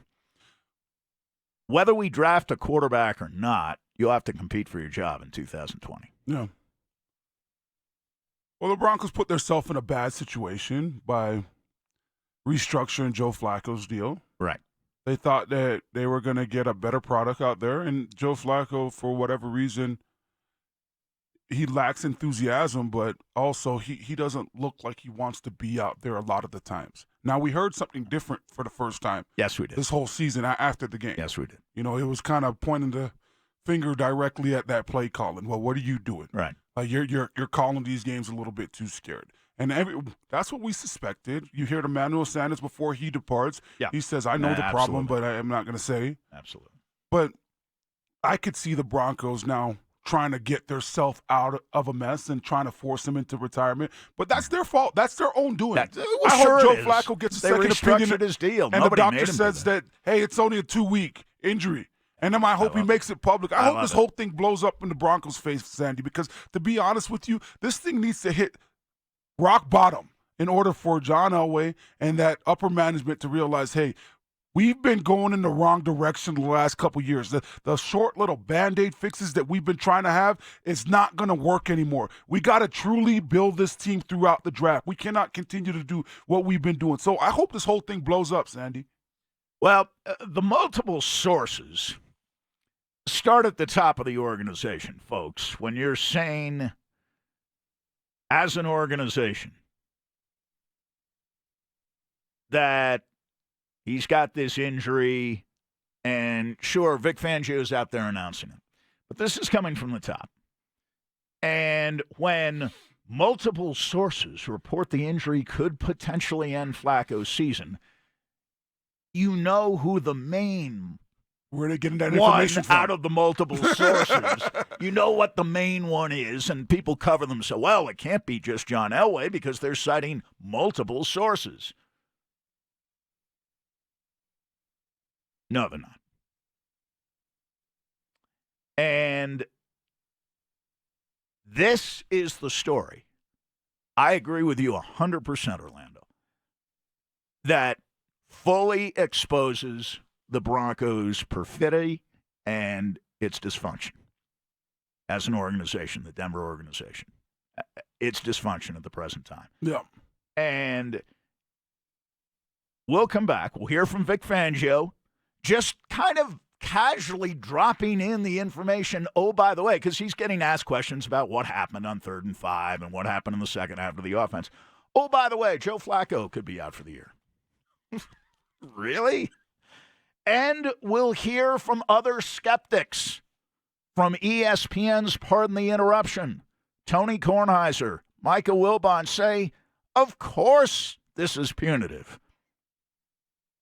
This Denver sports station, Sports Radio, 104.3 The Fan.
See the story over the weekend about Osemele of the Jets getting cut because he announced independently he was having surgery? There's a different slant on that story, but it's the same thing, speaking to your point, Orlando, and it's an excellent one. These team doctors work for the teams. Oh, yeah, they're going to tell you what the they're organization being told wants to tell you to hear. Yeah, they're going to tell you exactly what they are told to tell you. When I played with the Chargers in 2015, Sandy, we had Eric Weddle on the team. And he was battling a leg issue throughout the season that year, and obviously it was not a great performance by that team that season. And he spoke about it to the media, and he kept on speaking about it, and he kept on pointing fingers at the DC. He kept on pointing fingers at the organization, and even upper management. You know, Tom Telesco, the GM, he was pointing fingers at him. And after one game, there was a team doctor that came in and sat down with Eric Weddle and said, hey, we're going to do an MRI, we're going to do an x-ray. After the MRI and x-ray came back, he said, hey, we're going to recommend that you get put on IR, season-ending injury, because we don't think you're going to be able to go for much longer. Eric Weddle came to the locker room, was furious. He said, oh, they think they're going to put me on IR? They think I'm just going to take this? Watch what I do. That day in practice, Sandy, this announcement came out about 9 a.m. that, hey, we're putting Eric Weddle, Pro Bowl safety Eric Weddle, on an IR. That day in practice, he went out to the practice field, and at the start of practice, when the media was out there, he was running full-blown wind sprints, like giving it everything that he had. Yeah, it looked like he was trying to run, be a part of the USA 4x1 team, just literally getting it. And at the end of the practice, he did the exact same thing, just because the media was out there. And that's another example of the organization or the team doctor telling you what the organization wants them to tell you. So, do I like that Joe Flacco's getting a second opinion? Absolutely, because you're being told one thing right now, and if you don't believe that, you have to get a second opinion because you have to hold that organization accountable. One thing with the Denver Broncos, you have to make sure that whatever, I trust Greek Antonopoulos, but you have to always make sure that whenever they're saying, hey, you're done or you're not done, that you get a second opinion, because as a player, you got to worry about 20, 30 years down the road. You can't just think about, hey, right now. And you got to make sure that what a team and what an organization and what their doctors are telling you is 100% true. Here's Vic Fangio yesterday announcing what turned out to be the biggest news of the day. No, Joe's not going to play this week. He's got a disc or neck injury that he'll definitely miss this week, and then we'll reevaluate after the bye and see where it's at. Yeah. It's coincidental. I see Joe Flacco in that game, and I see him battling. I see him trying. I see him actually his neck. Moving more than usual. I see him go get the first down with his legs. Early in the game, he had a nice scramble where then he hit Spencer on the run, moving around his legs. This is probably the best pocket presence I've seen Joe Flacco have since he's put on a Denver Bronco uniform. And then all of a sudden, he makes his comments at the end of the game, and it's somebody finally calling out this organization, somebody finally calling out the decisions that is being made as far as the coaches. And then all of a sudden, he's not playing. It's just a little suspicious. This is an injury that Joe Flacco has already said, hey, I've been dealing with this for the last couple of weeks. So why is it now? Why didn't he get put down? Why didn't we see Brandon Allen last week? Or why didn't we see him the week before? Why does it come at this point? And it makes no sense to me. But like I said in the first segment, Sandy, I hope that Joe Flacco gets his second opinion. I hope that his doctors say that, hey, it's a 2-week thing or a 1-week thing, that you'll be perfectly fine. I hope he gets back out there, and I hope he continues to speak his truth. If you have an issue with the play calling, he's a 12-year veteran. He's earned the right. If you have an issue with the play calling and you believe that this is not aggressive enough, tell the truth. Tell the fans, because everybody week in, week out are scratching their head after each one of these Bronco loss. Like, dang, I thought you had it. Dang, you guys are supposed to pull that out. In the third quarter, at the end of the third quarter, I'm like, there's no way the Broncos lose this game, Sandy. They got this one in the bag. And then you see the calls by Rick Scangarello. You see the 3rd and 5. Let's not even talk about the 3rd and 5 run. How about the 3rd and 8 tight end screen to Noah Fant with Philip Lindsay blocking out there? Why is it not going to Philip Lindsay, the more elusive guy in space? And now you get Noah Fant to go block. So these calls Philip make Lindsay absolutely foul no sense. on that play? Yeah, he got the penalty, but it was ultimately declined. Right. Wait, they're going to put your 185-pound running back out there to block for your tight end? Yeah. On 3rd and 8? Yeah. Makes absolutely no sense. So I love that Joe Flacco's speaking the truth. Finally, because the whole, hey, we're a good football team, we're close, that was getting old. So I'm glad that we're hearing some different things coming out of these guys' mouths now. You know what was interesting, too? And I'm sure you detected this. There wasn't a single player in that locker room, including the guy who got the ball on 3rd and 5, Philip Lindsay, who said he's wrong. I don't agree with that. Oh, I don't he Joe backed Flacco. him 100%. Philip Lindsay backed Joe Flacco 100%. He said he's right. This is the guy who carried the ball on that play, and he said Joe Flacco's 100% right. Yeah. It was a bad call. And even if it was... And it was obviously discussed at the 2-minute warning. And I asked Vic Fangio about it. I bet we have the soundbite later. We'll get to it. I asked Vic Fangio yesterday, who makes the final call when you're huddled together? He knew exactly what I was talking about. The 2-minute warning, you're gathered on the sideline. Who has veto power? I said, well, I do. And he said, I've changed plays a number of times this year. But he didn't change that play. So you thought it was a good play, 3rd and 5, to split guys out and run Philip Lindsay up the middle? He endorsed it. He didn't change it. That's bad And football. he has the power to change it. Everybody's saying Joe Flacco can just act in insubordinate fashion and change the play on his own. Not in that context he can't.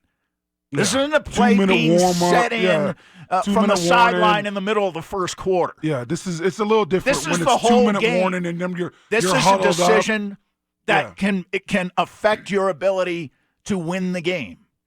And more than 2 people, it isn't just Flacco and Rich Scangarello, it's several people. I don't know if it's 3 or 4 or 5, but several people. It's not just Scangarello and Flacco. And it obviously was in dispute. And I suspect Flacco felt, at least from the other players, he had some backing in making his argument. Because remember, after the game, he was fully conversant about what the argument was. Well, we can't throw it because then they'd have 1 timeout left. And remember when he said, who cares if they had 1 timeout or no timeouts? Sandy, they have a minute 55. In this day and age, you can easily get into field goal range. You don't have to go 90 yards. You don't even have to go 60 yards to get into field goal range. When a play is successful or not, or a drive is successful or not, guys come back to the sideline and they talk. So when that 3rd and 5 run wasn't successful, I could see a guy like Philip Lindsay coming off to the sideline saying, man, what are we doing? Talking to Joe Flacco, or Joe Flacco doing the same thing. Absolutely. So he knew. He already He tested knew he had backing. the temperature of that room. He knew guys felt the exact same way offensively in that situation. Yep. I agree. And we'll hear not only from Vic Fangio, but from Pardon the Interruptions, Tony Kornheiser and Michael Wilbon on the fallout from this Joe Flacco injury on Denver Sports Station, Sports Radio 104.3 The Fan.